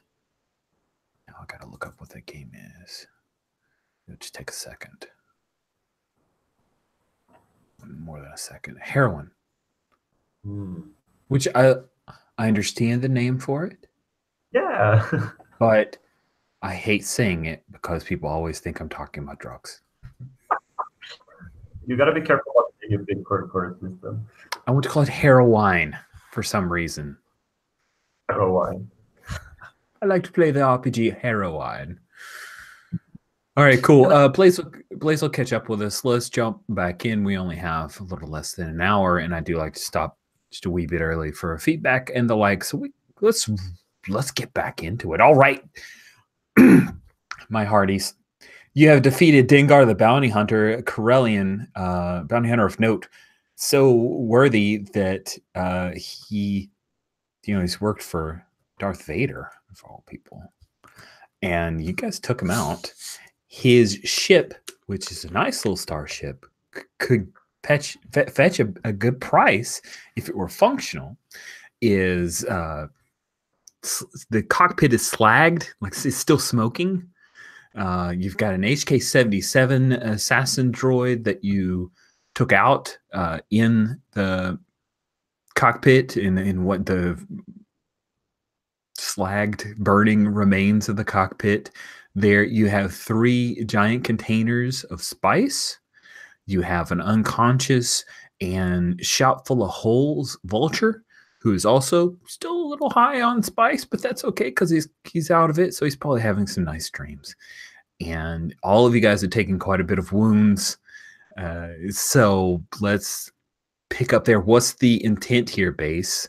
What are you going to do with spice? What are you going to do with the ship? What's the plan? So we're short 1 crate, right? Because that damn Dengar. Yeah. 1 crate got blowed up. They're still gonna think we took one of it for ourselves. This is never a good idea when you're dealing with this kind of stuff. Well, first of all, the ship, I think I'm just gonna point it to Ion and like go wild. Take whatever you want. If you can like upgrade our bikes from it, that's awesome. Yeah, but for the shipment, I want to hear what people are thinking, because we can't just show up there missing a crate. They're not gonna say, "Ah, we're sorry, it just blew up." I think we should probably interrogate Vulture, but we have to be careful because we don't want to kill Vulture. And then I don't know, the Corellian ship might make an interesting charity thing later on to get some more Karks back, just as a metagame thing. But we could, I don't think any of us really have much of a use for a spaceship, but might make. So I think maybe Ukork starts tending to Vulture's wounds, but we sort of go in to try and interrogate Vulture. I had another idea for the ship too, with I think Ion probably has some connections with the Jawas and could get a sandcrawler out here and maybe make some money off of it that would make up for the lost spice. But then I also want to take one of the engines out and put it on Ukork's bike, because that thing just needs to be bigger and better. I think the bike definitely needs some repairs after having to hold itself stationary while blasting its full thrust. Yeah. But I like the idea of Ion like calling the Jawa like scrap crew out here. Just making a phone call. Hey, come on, got some goods for you. Nice. That won't be too hard, right? I would imagine that as long as you're willing to use your Jawa connections with one of the clans, let's say it is a clan that you've dealt with in the past. We'll say it's the Bog Clock clan. I haven't used that yet, have I? Don't think I have. So we'll say the Bog Clock clan will hear the call, and they will head over your way. Now, I have used Bog Clock. That's right. You spoke with a Jawa named Bog Clock. I just like that name so much. Let's see. Let's go with Muteki clan. You contact those guys, and they will be making their way out. You can leave it be. You don't have to sit around and wait for them. Is there anything you guys want to strip out of Dengar's ship?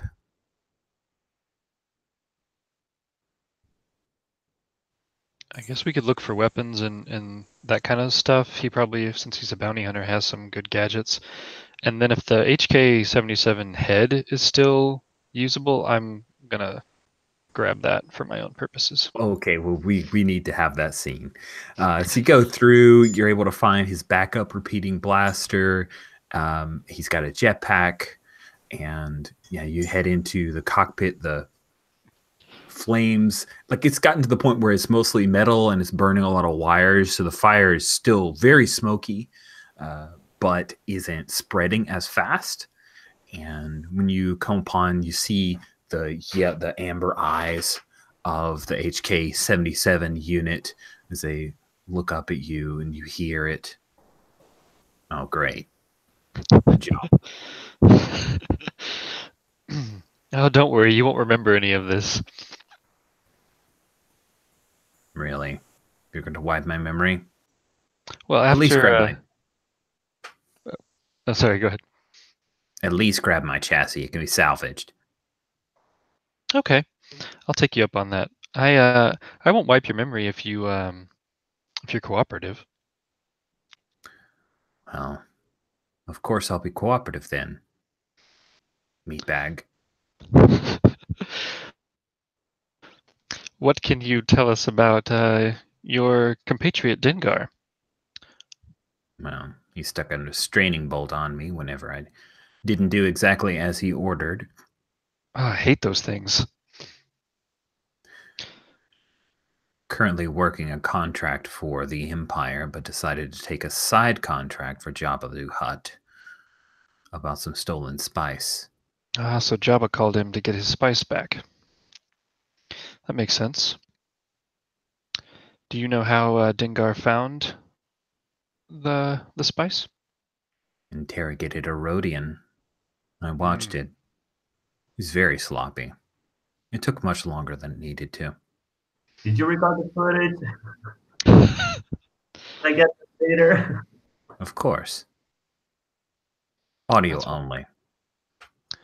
That's wonderful. Well, what is it? Let me ask. What is your obviously you're an assassin droid, so you probably are programmed to enjoy those types of things, but what do you really get out of your existence? What is your major motivation beyond your core programming? Ooh, nice. I think you're trying to reach out to him, man. Like you're really trying to get some. You're being cool. And it sounds like you are. I don't know. Are you trying to learn his harsh desire? Are you trying to do a little bit of compassionate talk here? What's your goal? Yeah, I think Ion's trying to decide if he can be an ally or if he needs to be wiped. Nice. I think that he is going to say his plan is to try to say whatever is going to sound the best to you. So you figure out if he's lying or if he's actually, yeah.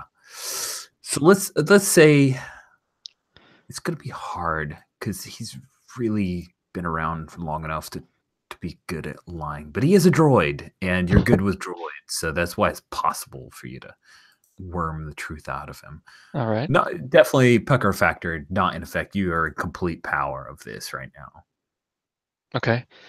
So, there's so many things I could use for this. Obviously, be cool, but I could think head, heart.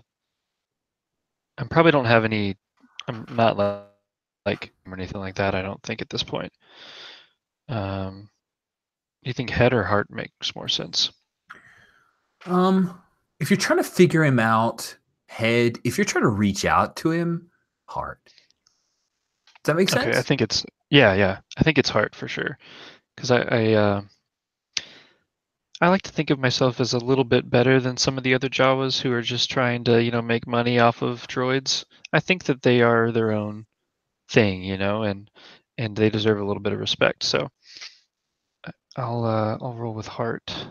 Ooh, this is interesting. It's not a great roll, but let's do it. Ooh, 5 successes on 5 dice. Oh my goodness. That is awesome. Gosh. Okay, so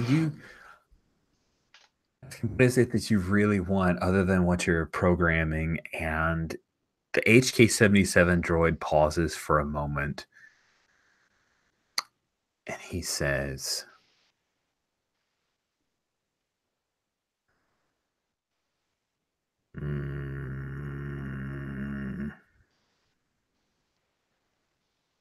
I like modifications. Technology interests me. Doesn't serve my needs, so I've never pursued it, but I've always wanted to design my own chassis. That is right up my alley. Maybe I could help you if that's something that you'd be interested in. We can obviously take your chassis here and make some modifications, or we can build you one from scratch. Of course I'm interested in that. Would you be willing to help out our crew here if I helped you build a new chassis? What does your crew require? Do you need any of the access protocols for this ship? What is remaining of it? Yes, that would be fantastic. I would love any information you have on Dengar, on the spice, on Jabba especially, and if there are any hidden smuggling compartments or anything that on the ship that might contain some valuable things. There is some. This Dengar was not a smuggler, but of course he always kept things he found important here. And he'll pull up the schematics for a couple of smugglers' compartments and access to his quarters, which were locked down, and stuff that you didn't easily get access to. I would recommend fire suppression soon. Good idea. So Ion probably finds a way to turn that on through some alternate means, since all the controls here in the cockpit are messed up. Maybe goes to engineering. But I think long term, I want to take the droid back to the hideout and help him build himself a new body. Nice. So if you guys strip what you want, you got some goodies. Ro, what's something that you picked up out of Dengar's personal quarters? Oh, that's a good question. What would Dengar have in his personal quarters? I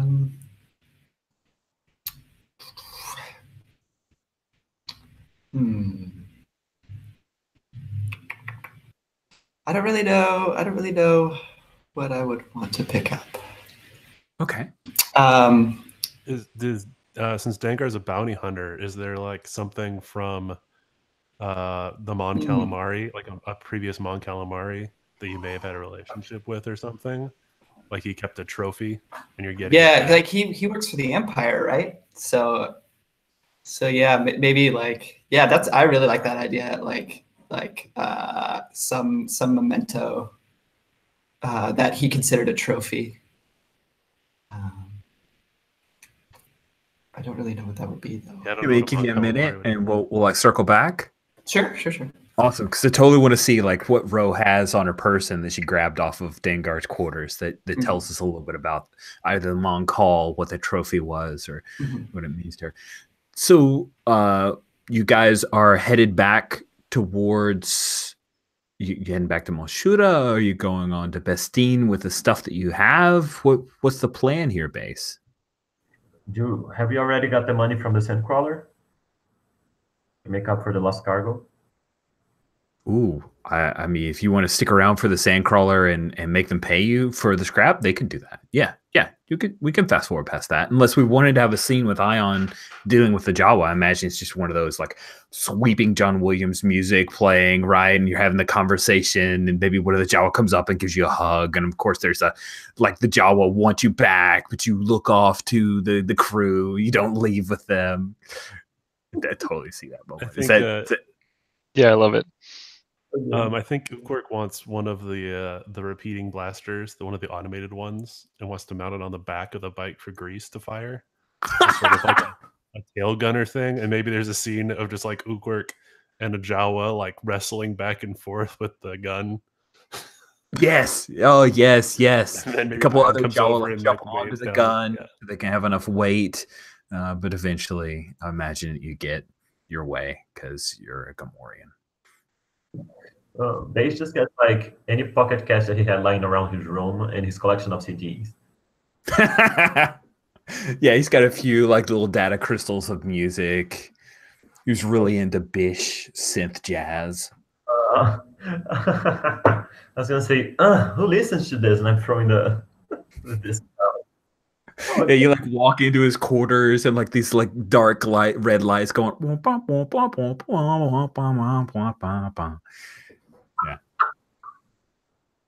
Oh, so good. I think Urquhart wanted to talk to Vulture before we headed to the drop point, right?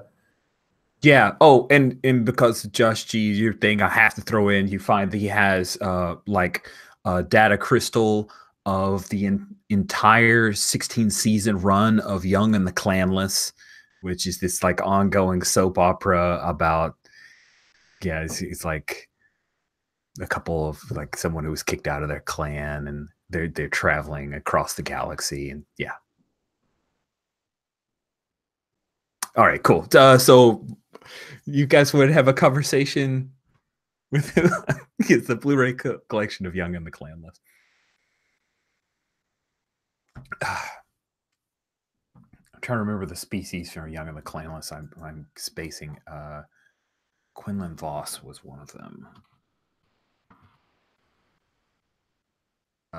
Quinlan Voss was Duros?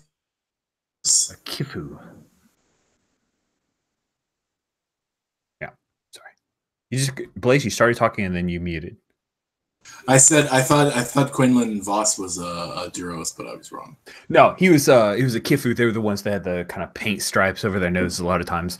That is canon that does not exist in actual Star Wars. It's from an old game that I played, and until they had to slide it in because I'm selfish that way. So, Young of the Clanless is one of the collection of the whole 16 season run, and that was like the cheers of this one game that we played. Whenever someone would watch the VidNet, that an episode of that would be on, and we'd always tie it to whatever actual plot line was going on. It was very silly, and thank you for allowing me to indulge myself with that thing that only one other person in the world knows, because it was a solo or a 1v1 PvP. Let's get on to your game. So you want to talk to Vulture, right? So I imagine you guys wake up. Yes, yeah, I think I figured out what Ro found. So I think I went with Base into the quarters, and it, like the music playing, and like she's like kind of turning the place over, right? Like as described. And I think I find a helmet, like a lot of like Mon Cal art have like these weird helmets that like don't quite cover their whole head and stuff. Like it leaves like the back part of their head open. And I think it has like maybe like a family symbol of someone, like a family that I was close with or something. I don't have a name, but nice. Yeah. That's good. That's good. Okay, cool. So like this awesome Mon Cal, and of course it's created for your the way that your eyes are set up. So yes, that's nice. I like that a lot. Since we've got names and species for Mon Cal, let's grab a name. I love names.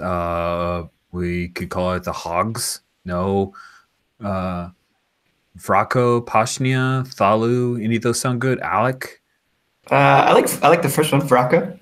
Vraco, awesome. So Vraco, it's Vraco clan markings for a cool Mon Cal helmet. Cool. It's dope. That looks awesome. Good one. Thank you for jumping in with that. Yeah. Sweet. So what you guys want to do? What's our next scene? Let's set it up and go. Did anybody pick up my body?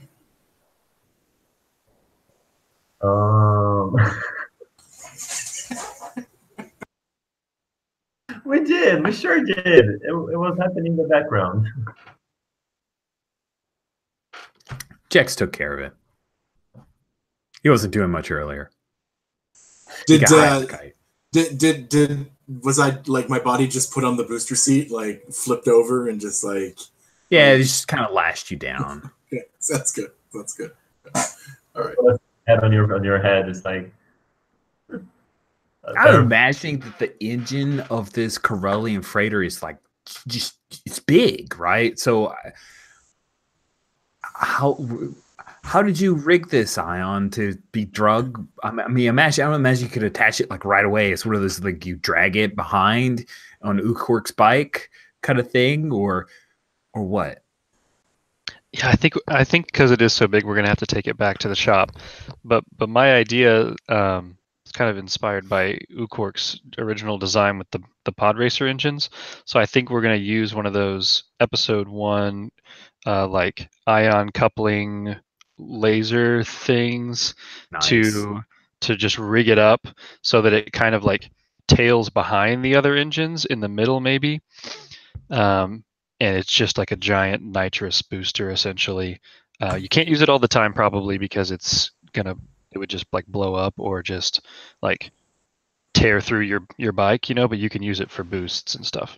That is scary. I see an engineering montage in our future. That is so cool. All right. So Base, do you leave Vulture behind? You leave him KO'd? Is he riding along? Is he riding behind you? What is going on here? Yeah, I want to talk to him before we go to the drop spot. If Ukork could come with me. Sweet. I think Ukork sort of holds Vulture like sort of like a full Nelson thing.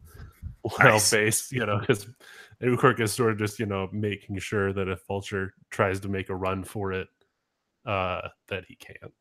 Sweet. Vulture took a shot in his side and his left leg. It's pretty well done. His left leg, Either he's going to need some serious back to tank, or he may have to get some cybernetic replacements to parts of that leg. He didn't fare well in this fight. So you holding him up, I mean, he's going to bite back the pain. He's got that Imperial training, not that you know. So you hold him up, and he says, okay, you got me. She's sitting like in this fold-up beach chair that she just put down in the middle of the desert, and she has her blaster. Sorry, that just cracks me up. You just carry around a beach chair somewhere on your swoop bike. This is the best. Okay. Just like a bunch of shit like strapped to it on the sides, and she's just like, okay, you're gonna have to say a lot more than that if you want to get away get away from here with as many holes as you have on you right now. Ion was going to steal the spice, and I wasn't going to allow it. I care too much about the Sarlacc riders to let that little thing. You don't get to talk about my little buddy like that. We all got our shit, and it's not up to you to decide who's going to steal from us or not. Especially when you go and steal from us in the first place right after judging him for doing that. What? What the cark, man? He was talking about putting explosives on the containers. Don't allow a Jawa to do something like that.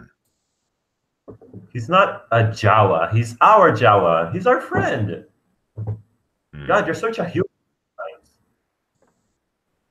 Well, I did what I did for the good of the gang. And if you... Oh, I saw it did. We lost one of the fucking crates. Oh, sorry, the karking crates. You got shot. Everybody got shot, basically. I was high against my intentions. So what? You think we can just walk away from that? Yeah. Well, You can I'm walk away. I'm sorry. I'm sorry, Rich. I cut you over. Oh, he very surly says, you could walk away. Kind of glances down at his leg. Oh yeah, she feels a little better about it, just a little. She's wearing sunglasses because why not? And she like flips them down and is like, well, you got what you deserve, man. At least you can get a cool leg out of it. Don't sweat it so much. But come on, am I supposed to just let you back into the club after you shot Ion and you took our stuff? I stunned him. He just fell a foot. He's short. We know he's short. That's why we love him. He's adorable. Stop talking cark about Ion, or I'm gonna shoot you. Your other leg. Trust him, Base. You trust these people too easy. I'm here to make the hard calls. I made a hard call. Yeah. You made a bad call. What did you say? You made a bad call. Yeah, tell him, Wolfmark. Look what you did to you, Cark. Look how upset he is. I can live with that. How dare you? He's heartbroken. Tell him, Ukar. Tell him how you felt. I think Ukork just sort of, gets up because it was holding Vulture and just sort of goes, you're not a member of my clan. You're no Sarlacc rider.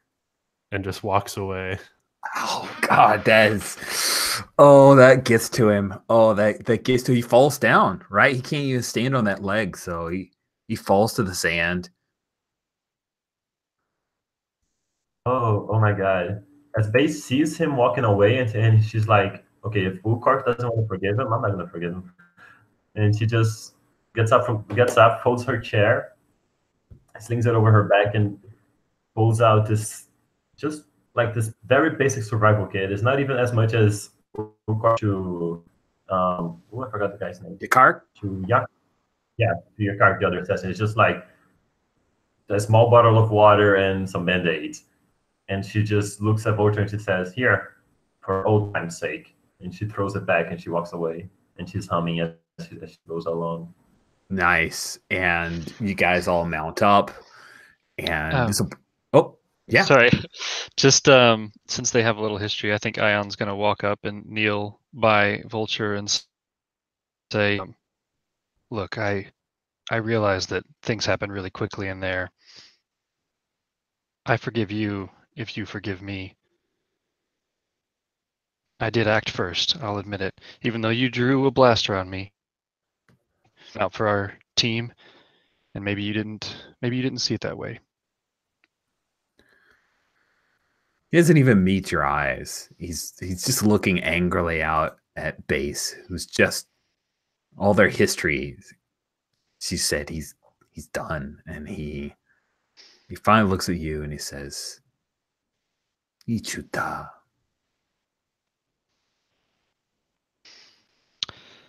You've broken the clan. The Ayafa, as they say in Jawai's, is over. See how you like this. And I stun him. Oh, yes. Oh, that's awesome. Oh, that's so good. That's so good. Sweet. So, Sandcrawlers here they're still stripping down. Like you have a bunch of Jawa like all crawling all over Dengar's thing. Dengar's body is still laid, like his arm. Like nobody's even dealt with him. At some point, some scavengers will come and pick the body clean. And the stunned and unconscious and very heavily wounded form of Vulture is left behind as all you guys, including Jex, mount up and ride off with I imagine Ro, because Ro did it before. You've got the 3 containers of spice that you guys are going to go off and deal with and sell in our next session. That seems like the best like moment, right?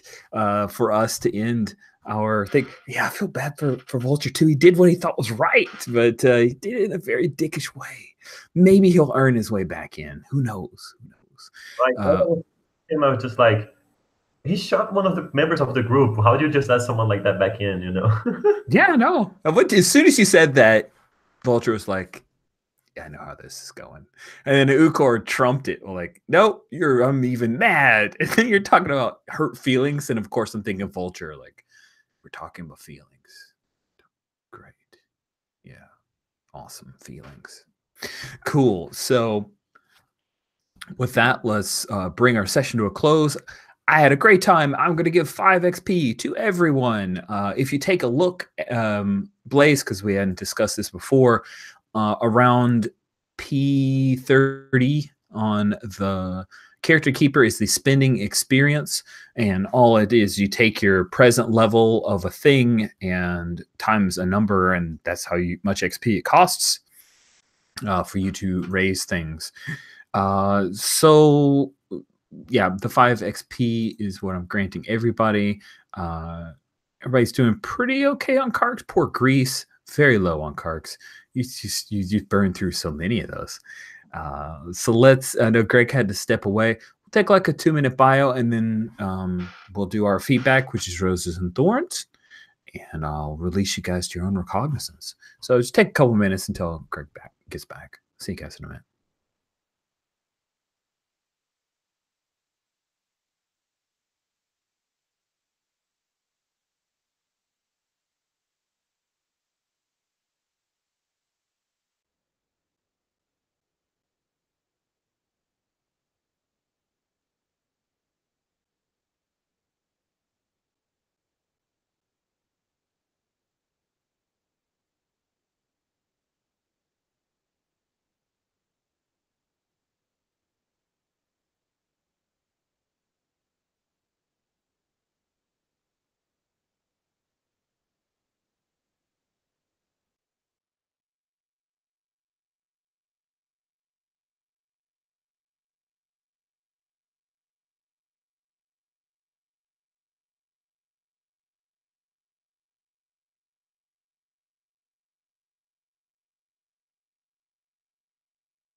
Sorry, I had to step away. Did I miss anything?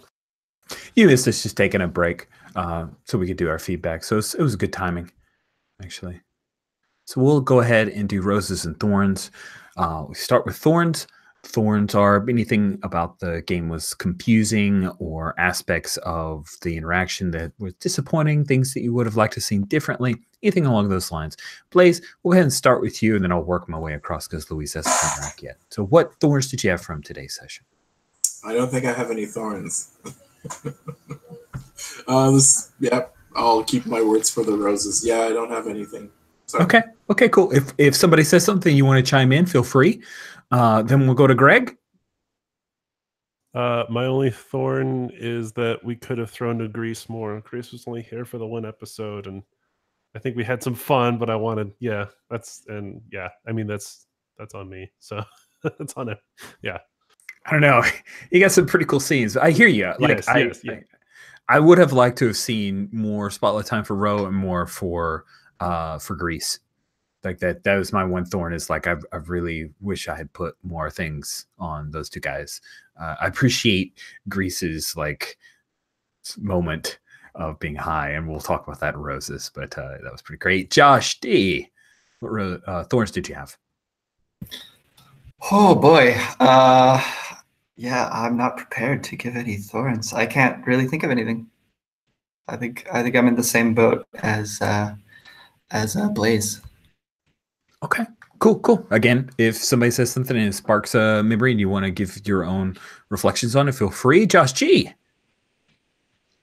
Yeah, I think I'm gonna second what Greg was saying. I feel like Ion hogged the spotlight a little bit this session, and partially just because there were a lot of character things going on with him and Vulture and all that. But yeah, I would have liked to see more from the others. But that's about it. Everything was great. Awesome. Thank you very much. Luis, welcome back. What thorns did you have from today's session? So, every week is the same thing with me. I can never pinpoint exactly what I think it's just the same thing that I mentioned last session, and it wasn't really addressed today, about the names of the species. When they're mentioned, I can't really tell who they are because I'm not that familiar with Star Wars to just pick them up from hearing. So I don't immediately know the word and know how it's spelled to look it up in Google during session. And I don't really want to stop everything to just, who is this? And I have to wait for a while until it becomes evident. So it was something I would like to be able to see in chat as it's being said. Okay. I'm sorry. I actually tried to only use any of the species that I have on the names and species tab of the character keeper, but I'll try to be more mindful of that. Thank you for that reminder. Sorry. I even stuck the weak way in. I thought I was, but you're right. Giving a direct link at the moment or sharing a pic is way more powerful than directing you to drop to the character keeper, go to the tab. So I'll work on that. And thank you for that feedback. I get so excited that sometimes I forget those things, and that's pretty damn important, us knowing what people are talking about. So thank you, Luis. Keep checking me. I'll get better. I've got one more session. I can do it. I know I can.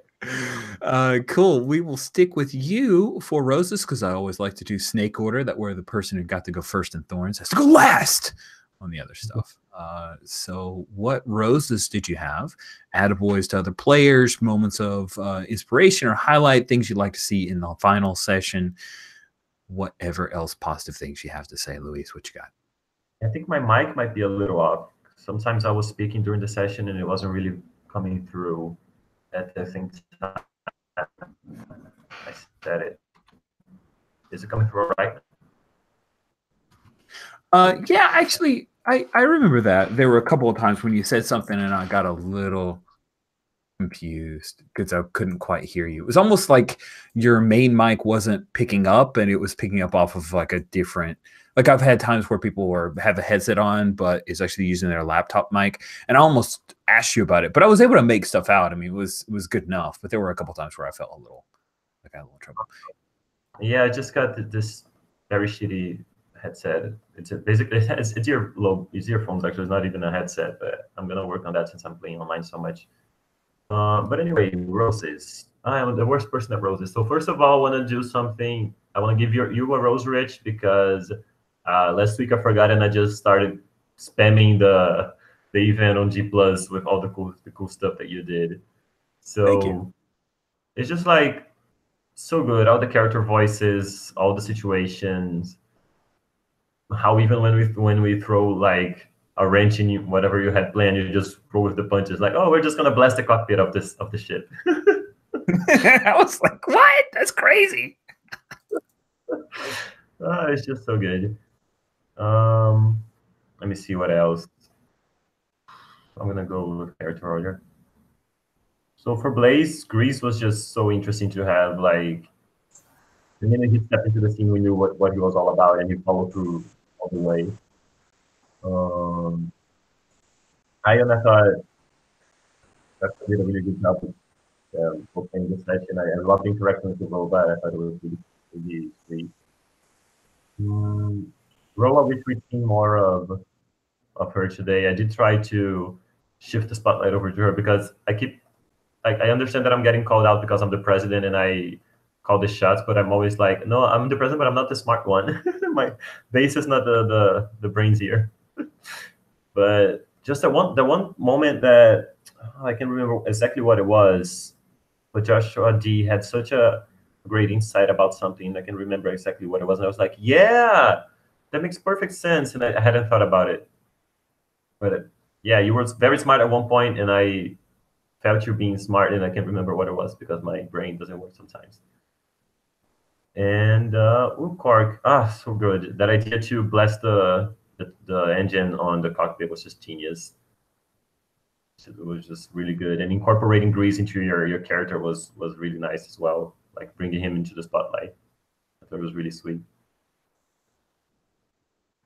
Thank you so much. Those are some great roses. Joshua G, what roses did you have?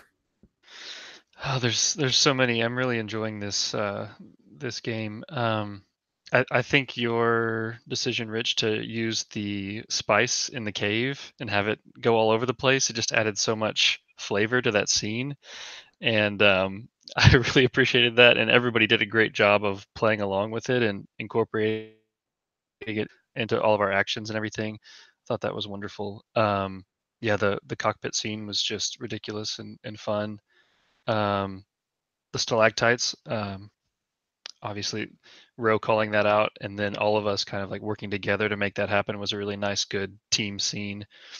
And I really enjoyed Blaze's characterization of a Trandoshan. Like, even though you were only here for one scene, like we felt what a Trandoshan was from the very beginning, and you gave us a very good characterization of that. And I loved it. Cool. I have to jump in and say that Greg's chat of "Is there a haze of spice in the room?" was what triggered all of that. Like that wasn't even in my plans. When he said it, I'm like, oh my god, that must happen. So that's totally Greg. And thank you, Greg, for asking the question, because I'm like, that is the best idea of what could happen at this moment. And I'm glad that that paid off for you guys. So thank you so much. Josh D, what roses did you have? I really liked everyone's like emotional play. Like I feel like Greg and Josh and Lewis, like all their characters really like they seem to have like a good bond, and the way they play off each other.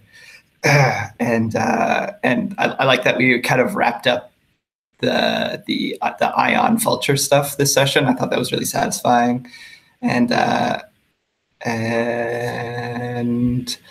yeah, like I really enjoyed the situation, everything that's going on this session. I think Richard continued to do an amazing job, and yeah, no, I'm having a lot of fun. This is really great, you guys. Good. Thanks, Josh. Greg, what roses did you have? Let's see. I try to write these things down. Grease, the Spice Rage. Yeah, Blaze, that was awesome. Just the Trandoshan, like, and then finishing off Dengar at the very end was excellent. I don't care. I don't even remember what the canon ending is for Dengar. I'm sure Dengar is probably supposed to still be alive, but in my head, it's totally, it just dies with Trandoshan on top of him. It's amazing. Ion, I loved the Joshua. I write down the characters because honestly I have an easier time remembering people's characters' names. But Joshua, yeah, the droid conversation with Ion was great. I don't know what you're gonna do. I remember there's an IG body hidden somewhere that Vulture had dragged away from the cantina. That will be interesting. Ro, the cool Mon Calamari helmet thing, that was really cool. That's just a cool little image. It was a cool. In my mind, it's like this weird bony thing, but I don't know. It's cool. It's cool. And then Luis, I don't think you rolled a single time in this game, but you were just giving out karks left and right, just like, no, I'm gonna be part of this, I'm gonna be part of that. And then yeah, also again, Josh, the stalactite shooting thing was amazing. It was a lot of fun. Sweet, thank you, Greg. And last but not least, Blaze, what roasts did you have from today's game? I have to give lots of roses to Greg. He did an amazing job of always sharing the spotlight with me. That was super easy to get into, from putting a booster on the bike to like to the bear hugs and the friendships. That was amazing. You made me feel like I was part of the whole thing. That was really cool. Although you guys, badass. Although you guys talked about me not having enough of the scene, it's fine. Like I don't think I needed to add more than anything that was going on. There was a lot going on in the scenes. I have to thank Joshua. Oh crap! Sorry, I'm looking for all the things. Joshua G, Ion. All of your scenes were brilliant. I love the fact that you're always stripping things from other things, and so like you just see the world as like just a junk to be used. And so that's really cool. Luis, we didn't get into it, and I think that's like the only thing that I'm a bit sad is that we don't have a scene, but there's still one game left, so we definitely have time to have this scene together. So yeah, and those are my roses. Awesome. And Rich, but by the way, like great as always. Like I always come back because well, you offer a great game. Hey, thank you. Glad to hear that. That is awesome. Yeah, so I got a few roses to hand out, and I just want to say, Blaze, thanks for jumping in and for saying, hey, I'm going to commit to playing a mean transition and just like embodying it and doing it and going after Dengar, and he could die no other way. That was lovely and brutal and wonderful, and I loved it. Greg, you are a great support player, right? You're really good at playing a character, but you're also good at supporting other players and adding cool ideas without taking over. I really admire and appreciate that. Josh D, I'm glad that you came up with the helmet idea. I'm really excited to see Ro integrate more. I thought the stalactites idea, like I love that character because she's just against type. These guys are wild and woolly, and you're just like, no, this is the smart thing, and it's clever, and I really like that. And I'm hoping we can draw more out of Ro's connection to the Mon calls and stuff like that in the last session. Josh G, Ion is spectacular. I threw you in the deep end. I'm like, I'm going to stick the Suncrawler in here. And I'm like, I'm going to see how he handles this. I hope it doesn't cause him to turtle, and made you stepped up to the plate. And I really enjoyed that. We kind of mined a bit of that history to know a bit about Ion's pain, and seeing you kind of pull that around to dealing with Vulture and offering like kinship and brotherhood and reaffirming that commitment to the new clan. That was beautiful. Sure, Vulture's a dick, but you know what Ion did was what was important about that scene. And I didn't even realize, Luis, that the base never rolled because you were so engaged and involved and contributing and calling shots, and like you were always there. Like you never touched the dice per se, but you were there. Base was doing stuff, and I love that. You know, we're 3 sessions in, and we have already developed our little bit of canon. Here are the speakers. You know, here's the thing that base. The fucking beach chair blew my mind. Like I had to stay in the moment. Like I've got to be the GMMC thing, but I just wanted to just cackle with laughter at this juxtaposition of badass Swoop Gang bikers and like all of a sudden we now know that she whips out a beach chair and sits down to deliver a monologue. Like, that is so great that it reminds me of like European comics. Like, they have these cool sci-fi stuff, and then there's just this going to be weird juxtaposition of an odd thing, and it's like, that works and it's crazy and I love it. And it felt very Star Wars to me. Like, that's a thing where later on people will argue about the beach chair, and I love that. So super had a good time. So last thing is I'm gonna make you guys look at a picture, because Rich is all about showing pictures. So the Young and the Clanless, that was the Ladro, the Kifu. It was his crew. He always watched that show. And so it was his crew with a Bothan and a Kashiri, so she was purple skinned, and a Radatiki. So they were all this crew of that tramp freighter in the background there. So, and that was his cousin, who was another Kifu, who was kind of half insane and had a couple of cybernetic limbs, because she never learned out the timing of when to go ahead and throw the thermal detonator versus hold it a little bit longer. So that's it. I just wanted to show you guys that's where the Young and the Clanless came from, is that picture that I commissioned and the play-by-post that I had. So thanks for indulging me yet again. God, I'm so selfish. You guys, it was wonderful. I cannot wait to finish things off with a big bang, with all of this spice on the line, with the possibility of Jabba wanting to take it for his own self, because, it's his spice. So we'll see how things end up as we finish off our Swoop Gang game next week. Thank you guys so much.